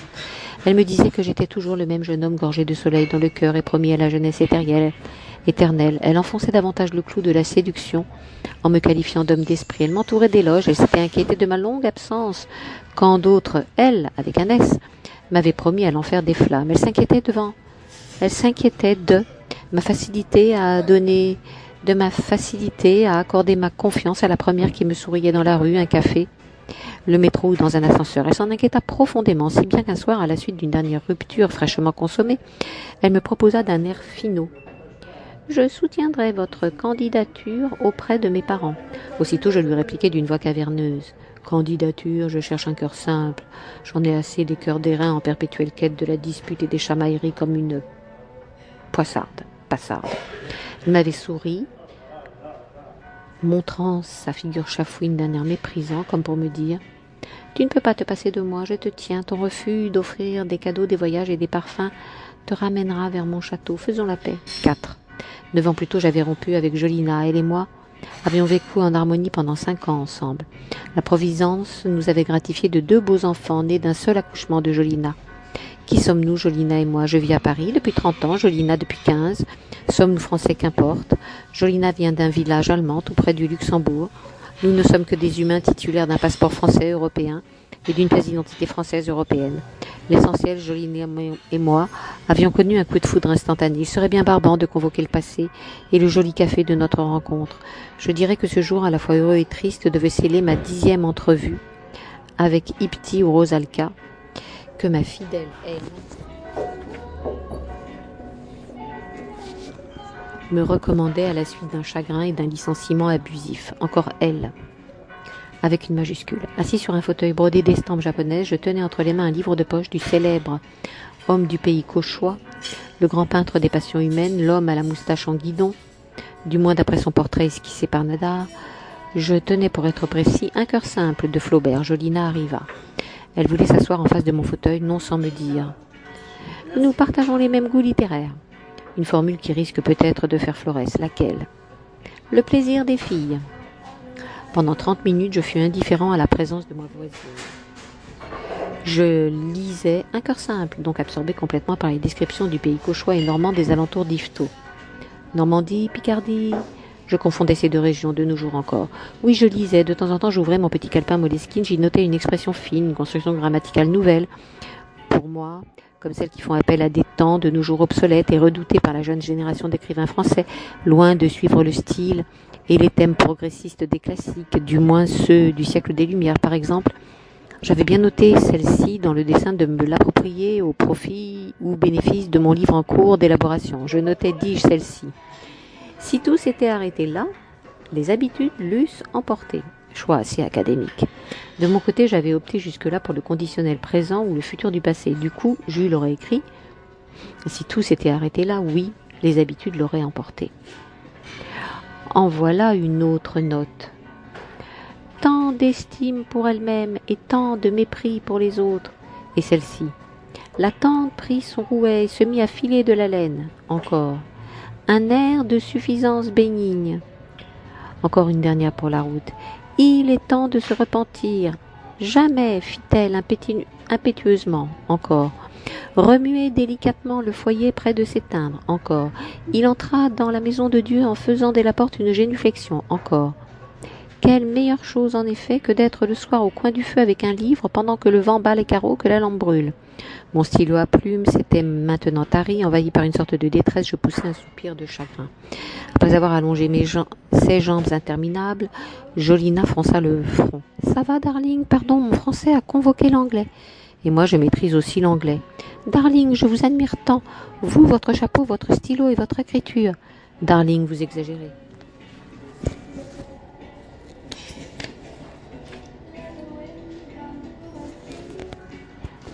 Et si nous nous tutoyons, tu t'appelles Jolina Darling. Et toi, chérie? Jules, chérie. Tu joues ainsi avec tous les garçons et les inconnus?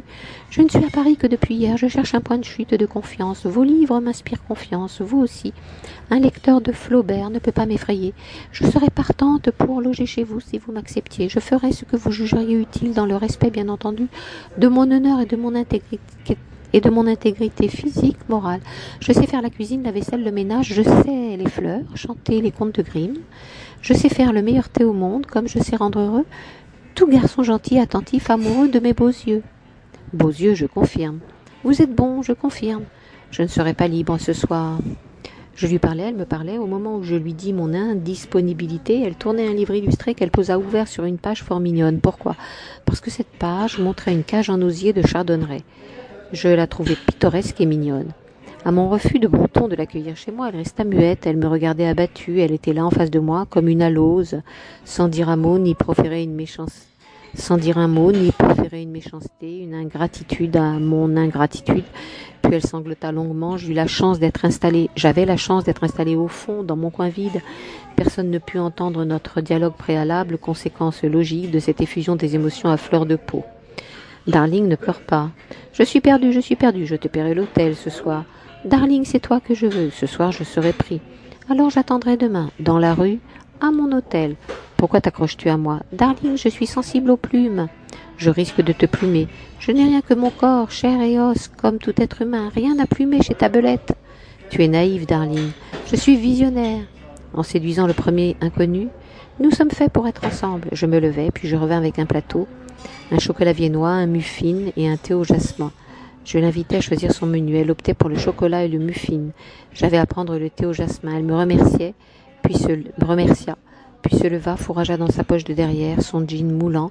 Elle me fourgua 10 €. Je devais les accepter, sinon elle eût refusé ce tea time convivial, je la cite. En parallèle, ému devant ce beau corps désirable, je m'envoyais un SMS. Le bip de la notification de l'arrivée de ce SMS la fit s'inquiéter. Aussitôt,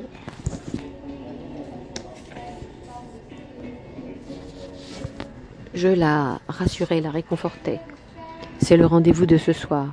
Pas grave, je vous attendrai demain. C'est annulé ce soir. Mon ami Jean-Yves vient de rater son train. Il devait le prendre depuis Yvetot, une grève inattendue. Fait qu'un train sur deux est supprimé.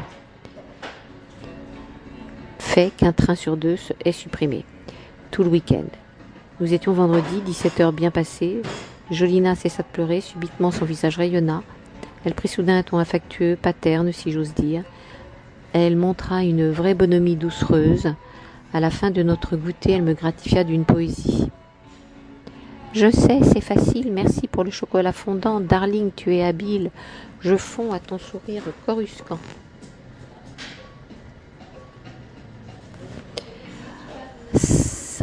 Des années plus tard, ce jeu de faiblesse feinte m'avait poursuivi. Il dénotait quand même chez moi la même sensibilité à fleur de peau que celle de Jolina. Je ne sais pas rejeter les faibles. Je ne sais pas refuser la main amicale que l'on m'offre par calcul ou bonté. Jolina avait tenté le tout pour le tout. Elle avait écouté son cœur. Elle tombait amoureuse de moi comme elle était tombée amoureuse d'une brassée de garçons avant et après moi. Elle refusait la réflexion soporifique quand le destin lui offrait une belle occasion. Sa préférence allait pour les garçons férus de classique, munis d'un cahier et d'un stylo. Curieux critère de Jolina, curieux plaisir et peut-être dangereux désir. La richesse matérielle ne l'attirait jamais. En tout cas, je fus endimanché le jour de notre rencontre, cravate en soie, Panama sur la tête, parfum de chez Fragonard, montre luxueuse à mon poignet gauche et stylo à plumes d'une célèbre marque. Jolina avait-elle fermé les yeux devant ses richesses, même de contrefaçon de Jules, n'importe. Plus tard, j'avais sondé son jeu ou son plaisir, séduire au premier coup. Elle ne pouvait accepter d'être rabrouée par un prince, un mendiant, qu'elle aurait abordé et à qui donc elle aurait fait un appel du pied. Ça doit donc dater de ma rencontre avec Jolina. Qu'est-ce qui date de cette fusion instantanée entre Tanka et Beloshka ou Bibi? Chers amis, chers amis, IES, je vous dois une vérité ubuesque. Jolina ou Tanka, son avatar sur les réseaux sociaux, vint chez moi, les mains dans les poches. Ses affaires, elles seraient dans son hôtel. Allons les chercher, lui avais-je dit. Elle reportait la chose. À peine chez moi, elle se déshabilla et chercha la chambre à coucher. Je ne fus pas étonnée ni effrayée, au contraire, puisque Jolina représentait l'idéal de la femme, tel que je l'avais représenté, loin des clichés semés sur les pages des classiques littéraires. Jolina, audacieuse, entreprenante, sans tabou, m'allait magistralement. « Dormons, qu'elle me dit. Je dois prendre ma douche. » Que je lui ripostais. « J'ai envie, qu'elle insistait. Je tiens à mon hygiène, que je la freinais. « Darling, viens, viens, aimons-nous, » qu'elle me suppliait. « J'aime les bains chauds, que je lui résistais. « J'ai peur des noyades dans une salle de bain. » Elle refusa mon jeu aquatique. « Reste au lit dans ce cas, lis mon recueil de poésie insolente, le temps requis pour ma douche. J'accepte, darling, mais on le fait après. » On fera quoi, joli cœur? Le truc qui fait vibrer les filles. Quelle perruque, darling. Je parlais du truc, du machin mécanique. Ne connaîtrais-tu pas le plaisir intime des filles? Je connais d'autres plaisirs en plus du plaisir des filles, puisque je suis de la même espèce que les filles, mes sœurs. Je fis le sourd devant Jolina. Cette fille se prenait pour le centre du monde. Elle ne savait pas que j'étais un médiateur relationnel, adepte de la paix des braves, des ménages. Mais j'étais un provocateur, je le suis encore. Ne comprenons pas que je fus un type vulgaire, opportuniste et profitant de la dèche parisienne. Ces filles exilées en quête de gloire et de partis riches, mais vite déchantant, rejetées par l'écume des villes capitalistes, sans loi, ni foi, ni pitié. Je fis la sourde oreille devant elles. Savez-vous la raison? Je voulais la valoriser. Je voulais réviser le plaisir des filles avec une fille. Chère Jolina, tu m'aideras. Oui, espèce d'ignorante, tu es méprisante, non. C'est toi qui te présentes ainsi. Puisque je suis ignorant, je quête ravie tes lumières. Tu m'éduqueras. J'ai envie de t'éduquer à m'obéir au doigt. Jolina et moi adorions nous taquiner dans la joie et la bonne humeur. Surtout, je lui martelais mon ignorance des bons ou mauvais plaisirs des filles et de la vie à deux. Je voulais la valoriser, lui laisser le chemin ouvert pour diriger notre couple. Et je lâche le mot couple, justement le proche lendemain de notre joute verbale, quand elle me traita de garçon ignorant ses plaisirs, je lui lançai un défi et posai une colle adhésive. J'ai une réponse à ta dernière question. Je t'écoute. Votre désir est de vous mettre avec un homme riche, obéissant et violent en termes de bras de fer. Je ne comprends pas, chérie. Tu devrais lire Le Pont de Fujita. C'est un livre japonais? Jolina rêvait d'écrire un livre sur l'amour universel. Quel amour? Eros? Philia? Agapé? Jolina ne connaissait qu'un amour unique, bon, lequel? Silence radio. Elle refusait de m'en dire davantage. Pourquoi? Parce que tu ignores le plaisir des filles. Pour elle, plaisir et désir vont de pair avec l'amour. Alors je l'avais supplié de m'enseigner ces trois notions, amour, plaisir et désir. Avant cela, je devais l'épouser. Es-tu certaine que je sois la bonne personne? Silence radio de Jolina avant de dire « Je ne voudrais pas rester sans visible statut social. Je dois m'affirmer en société. Mes parents sont fatigués de me voir toujours célibataire. Ils veulent avoir des petits-enfants. » Elle me serra contre elle. À toi d'aller dans le sens du vent des désirs de Jolina. Est-ce que le mariage est le premier désir des filles? C'est un désir parmi tant d'autres. Et toi, c'est quoi ton désir pressant? T'épouser. Pourquoi? Pour être comme toutes les filles heureuses. C'est que moi, je ne suis pas responsable. Je me vois être un mauvais papa. T'inquiète, les enfants, je m'en occuperai. Tu veux être une maman au foyer? C'est mon désir ultime. 6. S'occuper des enfants, elle. Et Jules serait juste un géniteur. Et Jules serait un gagneur de sous. Et Jules allait nourrir sa femme et ses enfants.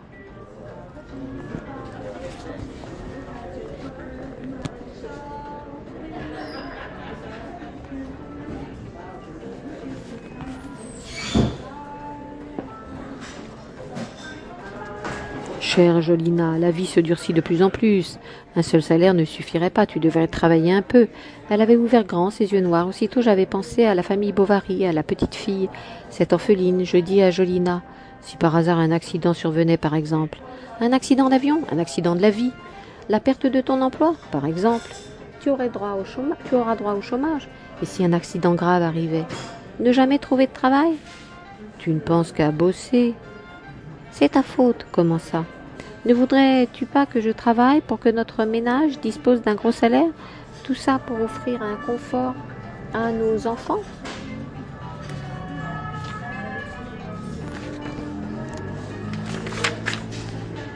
C'est vrai, mais j'accepte ton statut de maman au foyer, mon statut de papa au charbon. Je voulais parler d'un accident mortel. Tu veux ma propre mort pour que tu épouses une fille plus jeune. Tu es un vrai fainéant. Tu ne fais que rédiger des textes sur des feuilles volantes et des textes médiocres. Tu veux que je travaille, que tu aies du temps pour écumer les cafés, te mêler pépère au peuple des bistrots. Tu peux rêver, mon beau. Et le voilà, le pur et vrai plaisir des filles. Que, je lui dis, l'œil américain. Plaisir? Oui. Lequel? Déclarer la guerre à tout va. Ce qui me plut chez elle, ce fut son état d'esprit et sa croyance dans la mythologie grecque, celle des androgynes. Pour elle, les humains, leur vie durant, ne font que chercher l'âme sœur enfuie à cause des foudres de Zeus, d'après la mythologie ci-dessus. Ce qui m'a scotché chez Jolina, ce fut son désir de mener sa vie de couple à l'image d'une œuvre artistique. Je tentais d'en savoir plus. Être une créature artistique, comme dans un rêve. Ce serait parfait, mais laisse-moi t'expliquer tout. Je t'écoute, chérie. Pour étayer sa théorie, elle me cita Borges, parlant d'un non moins grand célèbre artiste, Shakespeare. À la différence de nos réalistes naïfs, Shakespeare n'ignorait pas que l'art est toujours une fiction. Comme je refusais de confondre la vie réelle et la vie représentée dans les livres, elle fit appel à un constat de Mouloud Feraoun. Jolina citait un passage de « La terre et le sang ». Guillemets. Lorsque le Kabyle revient dans sa montagne après une longue absence, le temps qu'il a passé ailleurs ne lui apparaît plus que comme un rêve. Je ne pigeais rien à ces métaphores intertextuelles, interculturelles. Jolina, quant à elle, voyait des messages codés dans ces deux textes. Jolina les décoda en les unifiant. Et ce message décodé ne serait que celui-ci. La vie n'est pas donnée avec un mode d'emploi. D'où le besoin de vivre à fond le moment présent. Quand je la soupçonnais de ne vouloir que profiter de moi, elle me calmait, avant de jeter une bombe contre notre futur couple et nos futurs enfants. Chérie, tu veux me soumettre? Laisse-moi te dessiner mon plan. Elle fouilla dans son large sac à main, elle en brandit un cahier à ressort. C'est mon hygiène de vie avant le mariage, après le mariage et à ma vieillesse. Dans notre famille, les femmes durent longtemps et savent bichonner leurs époux. Tu vivras longtemps si nous nous marions. Je lui demandais ce cahier. Aussitôt, elle annonçait la couleur par un exergue orienté, biaisé, tiré de l'Émile de Rousseau, qui construisait le couple suivant les principes de son époque. J'attaquais. Chérie, nous vivons une époque bien distincte de celle de Jean-Jacques. Je te laisserai ce cahier à lire sérieusement, promis. Rentrons, il fait nuit. La radio de notre bistrot annonçait le journal de 20 heures. La une se focalisa sur la grève générale du jour. En cours de route, Jolina me dit « Si notre président adoptait mon cahier, la courbe du chômage serait plate. »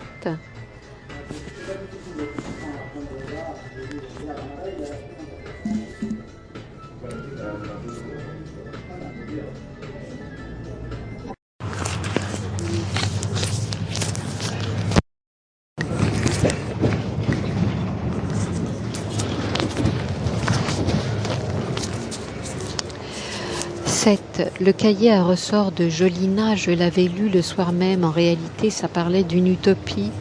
En presque 30 minutes, j'avais terminé sa lecture. Chérie, c'est fini. Qu'en dis-tu? C'est bien écrit. Tu es bienveillant. Le titre est trompeur. C'est fait pour susciter un buzz. J'aurais opté pour un autre titre. Lequel, chérie? L'art de la vie au présent. C'est trop long. Bien écrit, bien vu, c'est concis, c'est vrai, sans parti pris, beaucoup d'objectivité. Je lui dis pour la féliciter.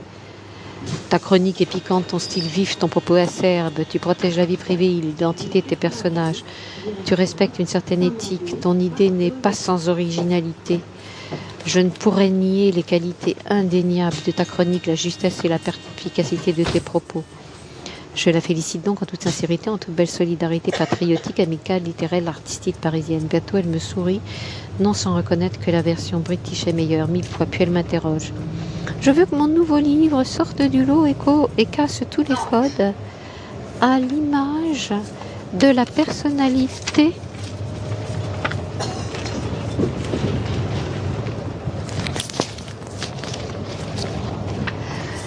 du finaliste du second tour qui a mis dehors les deux partis dits de gouvernement. Elle me sollicite afin de l'aider dans l'élaboration de ce roman qu'elle voudrait hors norme, innovant, écrit dans un style simple et fluide, un style jamais expérimenté par quiconque, qu'un livre sous forme de chronique à présenter sous l'aspect d'un journal de bord et d'un roman à la fois contemplatif, philosophique, engagé et bien humaniste. Elle voudrait une fiction avec de vrais personnages et une intrigue. À la fin, un dénouement sera déroulé, une fin ouverte toutefois, surtout un roman optimiste, mélodieux, gorgé de soleil, de scènes solidaires, exemptes de coups de compétition, de tout blâme, des migrants dévorés par les dents de la mer, paix à leur âme. Jolina veut un roman où l'on respire la vie, Jolina veut un roman où l'on respire la joie, où l'on respire l'entraide, où l'on respire le voyage, où l'on respire le savoir, où l'on respire l'amour. Elle clarifie son auguste objectif. Un roman pour louer la paix, dire la douceur de vivre, tu es gentil, mais je sais, mes propos ne te choquent plus. Effectivement, rien ne me choquait de Jolina depuis le SMS où entre deux smileys, elle avait signé « Ravie euphorique ».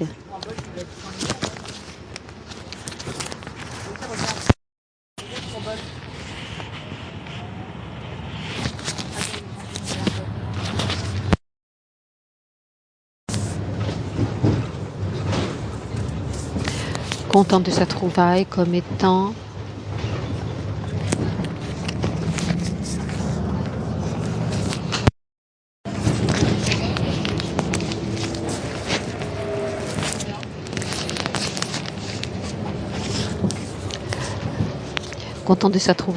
ma boule, cet emprunt à la langue chantante. Ah.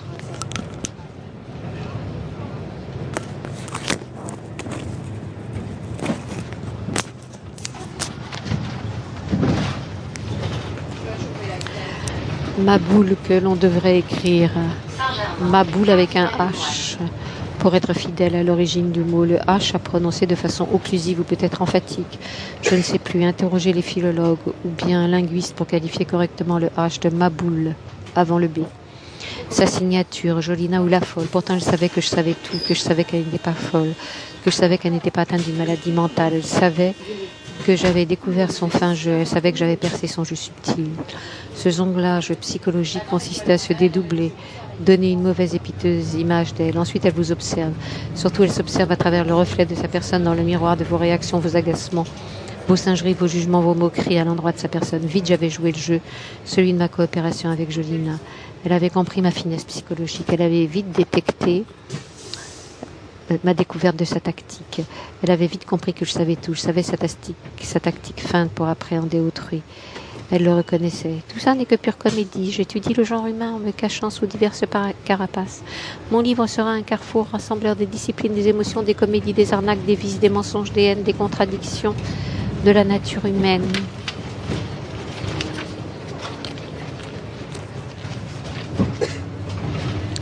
Elle persistait dans son enthousiasme.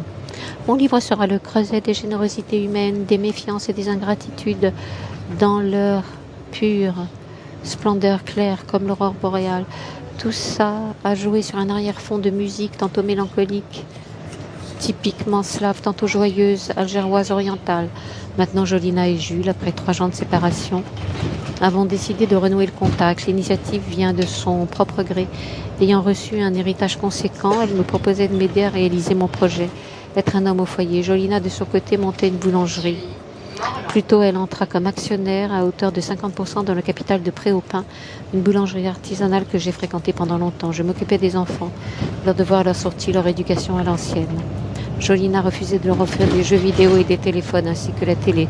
Chaque mois, je jouais le guide touristique pour mes enfants et leur accompagnateur au cinéma, au sport. En dehors de mes obligations parentales, je me consacrais à l'écriture. J'écrivais à mon rythme. De temps en temps, Jolina me taquinait, elle me mettait la pression. Pour quand ton chef-d'œuvre, monsieur le grand écrivain? En tout cas, notre famille allait bien, chacun occupait sa place et jouait son rôle dans la joie et la bonne humeur. Et moi, ravie de me consacrer à ma passion, j'écrivais un livre de 160 pages en l'espace de 30 jours. En une année, j'en avais écrit 12 lors de ma première année, idem au cours de la seconde, idem au cours des 3e, 4e, 5e, 6e années. En 6 ans, j'avais écrit 60 livres, chacun de 160 pages en moyenne. Maintenant, je vais rentrer dans ma 7e année de passion littéraire épanouie. Demain, je vais entamer le roman 61, le titre est tout prêt. Le plaisir des mots. Proposition de Jolina, à moi de la taquiner. Pourquoi pas ce titre, le plaisir des filles? Elle éclata d'un rire volubile, un peu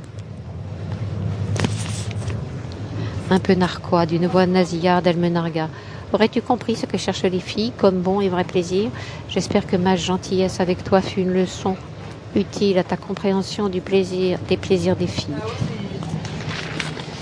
Oui, elle m'avait aidé, puisque ma passion de l'écriture me poussa à lire beaucoup, et je lus sur le plaisir des filles. Maintenant, le temps est venu de tout restituer.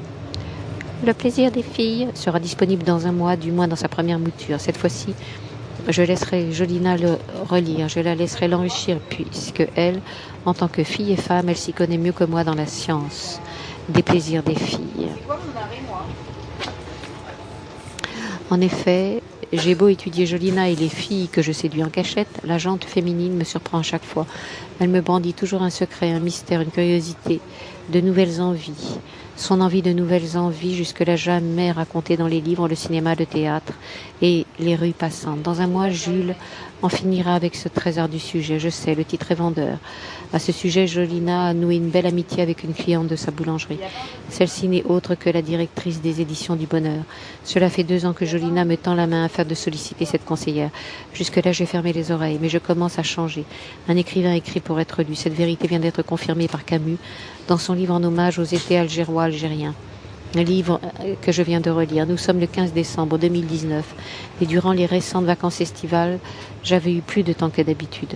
Comme Jolina et les enfants avaient passé leurs vacances en Amérique, je disposais d'un temps libre, augmenté, stratosphérique. Je ne devrais pas le dire, mais je le révélerai, Jolina est une amie d'enfance de la First Lady des États-Unis. Je ne mens pas, bien sûr, je n'ai jamais surpris Jolina en train de parler à la First Lady. Bien sûr, à son retour de vacances, elle ne me fit aucune révélation sur un éventuel tête-à-tête entre les 2 camarades ou voisines d'enfance. Mais est-ce important pour moi? Parce que dans mon livre, ces plaisirs des filles, je voulais insérer le plaisir des épouses des hommes forts. Mais Jolina ne s'en vante pas. Allant croire la First Lady et elle se sont perdues de vue. Jolina mentait-elle le mensonge, l'un des plaisirs des filles? Point d'interrogation. Grand 3. Féruse Clémentine. 1. Le mensonge, il n'est pas propre aux filles seulement. Toutefois, l'art a souvent mis au premier plan la femme comme experte dans le mensonge et la manipulation des hommes. Et qui a relayé ce cliché? Qui? La plume des hommes, leur caméra, leur pinceau. Pendant des siècles, le mal invectiva la femme. Mais la nature sait toujours rétablir le noble équilibre. La femme de plus en plus forte est en train de damer le pion à son frère, son père, son oncle, son voisin, son mari, son fils, son tuteur, puisqu'elle devient libre, indépendante et bardée de diplômes que le mal gagne difficilement. À présent, en position de force, la femme moderne a remis les pendules à l'heure. Comme jadis, le mal, elle dit du mal de son mal. Elle le ridiculise, elle le rabaisse et le hait, elle le torture, elle le moque, elle le trompe et le méprise, elle le jauge, elle le dénigre, elle lui assène des coups mortels et le fuit. Elle le juge. Toute cette guerre programmée est menée par la femme moderne pour venger la femme, de nos jours encore, battue par le mal violent et se croyant tout permis. Cependant, seule une minorité de femmes peut dominer l'homme qui mérite d'être dominé. En effet, dans la majorité des cas, c'est le mal qui domine et parfois donne la mort à sa femme de façon accidentelle ou consciente. Dans mon cas, je n'ai jamais tenté de violenter une personne humaine, homme ou femme, jeune, moins jeune, faible, forte, bonne, mauvaise. Au contraire, j'en fus récemment une cible. Clémentine fut la tempête qui tenta de souffler mon étincelle de vie. Clémentine. C'était un mardi 17 décembre, au lendemain du départ de Jolina et les enfants dans une station de ski en Kabylie, au cœur de la resplendissante Algérie. Assis sur un fauteuil de mon café américain, je devais écrire le chapitre 45 de mon roman 61. Mais j'avais donné la priorité à la pièce de théâtre de mon ami Joe Usawen. Son titre, loin de relever l'hégémonie des puissances émergentes, cachait un parti pris très clair. Pour un bol de riz. Riche de 30 pages denses, perspicaces, la pièce peinait à cibler une honorable chute. Je venais de la relire pour la 10e fois, maintenant je la fermais, il s'agissait d'une version en papier. J'allongeais mes jambes pour les détendre et je regardais dans le vide quand une voix interrompit cette distraction de Jules. Bonjour monsieur, bonjour. Puis-je m'asseoir ici, bien sûr. Pourriez-vous déplacer votre trench, évidemment. Et libérer la place, s'il vous plaît. Vous m'envoyez confus, j'ai tendance à toujours m'étaler dans les lieux publics. C'est bien de reconnaître vos torts, vous êtes bienveillante. Maintenant, ma distraction dans le néant reprenait de plus belle. Elle dura environ 5 minutes ou 10 minutes. 30 secondes, si vous le voulez. Ma voisine, sans mon autorisation, avait saisi mon propre livre, la pièce de Joe Usawen. Puis elle m'interrogea, plutôt, elle joua à la critique avisée compétente. Un titre effrayant, pourquoi donc? Un titre xénophobe, je ne suis pas d'accord. Cet auteur prône le statu quo économique, polémique, la domination de l'Occident, pas du tout.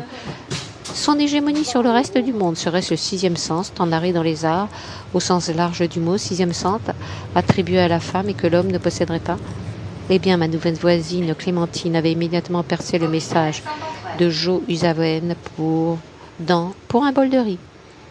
Votre ami Joe voudrait-il tuer l'Occident? Il vit à Paris, n'est-il pas nourri par les richesses de la ville lumière? Par son brûlot au riz, ne serait-il pas en train de scier la branche sur laquelle il est bien assis, voire confortablement, chichement assis? Seriez-vous devin, dervicha, voyante? J'ai des origines gitanes, mais je suis une excellente avocate pénaliste. Je suis venue dans ce café pour son calme de l'après-midi, mais hélas, quand je vois une pièce de théâtre, je perds ma concentration puisque je suis comédienne à mes heures perdues. Par la suite, elle me parla de son enfance et son fighting spirit, d'avoir eu sa liberté, son indépendance dès l'âge de 16 ans. Ses parents ne voulaient pas d'elle. Serait-elle une enfant non désirée?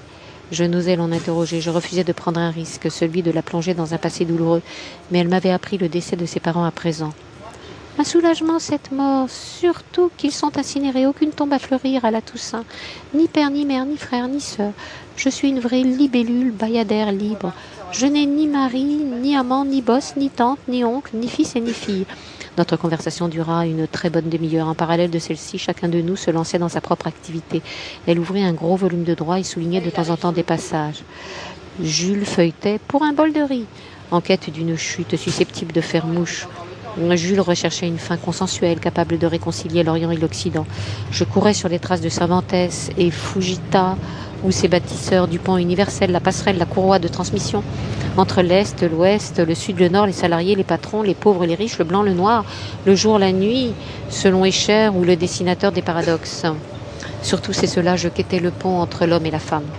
Mais les propos de ma voisine, cette avocate censée rétablir la justice universelle, m'avaient troublée. Son discours si petit, signe d'une étroitesse d'esprit chez elle, augurait d'un mauvais temps pour les liaisons entre l'homme moderne et son égal, la femme moderne. Sans nulle fausse modestie, je me permets d'affirmer ma vraie maîtrise des éléments de langage de tous les discours. Discours simple ou discours savant. Dans le discours de Clémentine, mon logiciel cérébral, que je peux automatiser à travers un système dit expert, une sorte d'intelligence artificielle que je suis apte à programmer dans un langage informatique, a détecté des valeurs xénophobes et racistes logées peut-être dans le subconscient refoulé de ma voisine, comme cela est le cas chez les humains de toutes les cultures, des deux genres et de toutes les conditions sociales. Chacun défend bec et ongle son territoire. Éléments de langage. Ceux de mademoiselle Clémentine étaient loin d'être élémentaires, mais sa langue parlée, plus tard sa langue écrite, était très mal construite. Ces deux langues étaient loin d'être complexes. Elles font appel à des expressions toutes faites. On parle de clichés. Vous me diriez que cette femme de 40 ans, soi-disant juriste, ne pratiquait pas la langue littéraire. Et ce n'était pas le but entre elle et Jules. Quand je lui avais souligné la pauvreté de sa langue, elle me rangea dans un tiroir. « Vous êtes un enfant du peuple !»« Et alors ?»« Votre accent étranger indique que vous ne maîtrisez que moyennement notre langue. »« Votre langue laquelle ?»« Française. » Non, je reprends. Quand je lui avais souligné la pauvreté de sa langue, elle me rangea dans un tiroir. « Vous êtes un enfant du peuple. »« Et alors ?» Votre accent étranger indique que vous ne maîtrisez que moyennement notre langue. Votre langue laquelle? Française. Merde. Zut, pardon. Je reprendrai, je ne sais pas qui parle.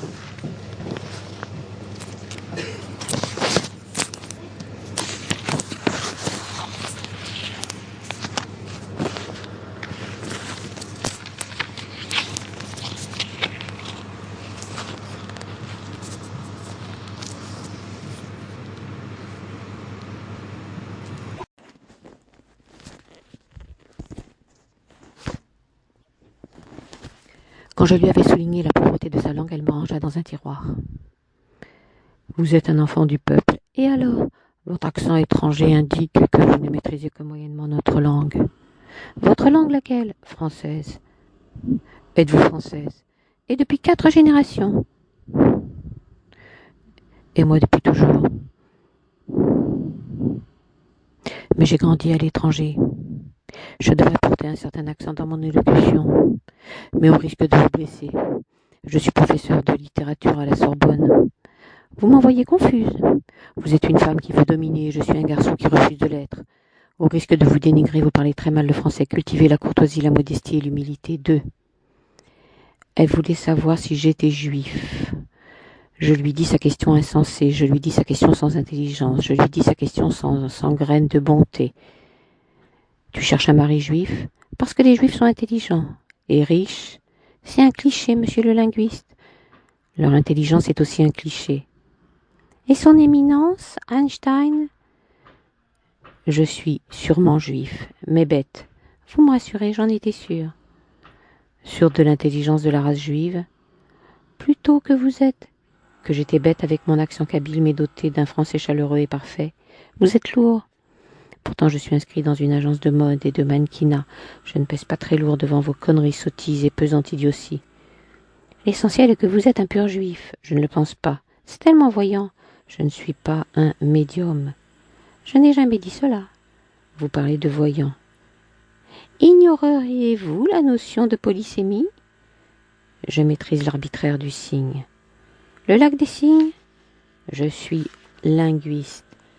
Cela change quoi à votre nez juif? Saussure a très bien souligné l'arbitraire du signifiant. Pour lui, boire aurait bien pu signifier manger, et souris aurait pu signifier reine de cœur, et juive peut être femme vexée. Maintenant elle se levait, puis elle demandait mon téléphone. Je lui tendis ma carte de visite. Sur celle-ci j'avais imprimé ceci. Comédie terrestre. Et un numéro de téléphone, mon adresse électronique et l'adresse de mon blog. Puis en bas de ma carte de visite, je rappelais une pensée de Sir Isaac Newton. Les hommes et les femmes construisent beaucoup de murs et pas assez de ponts. Maxime que je citais de mémoire. Clémentine s'était rassise sur le fauteuil qu'elle quittait en s'apprêtant à partir 2 minutes plus tôt. Je ne vois aucune mention de la Sorbonne, mais je dis que vous êtes ingénieur linguiste. Oui.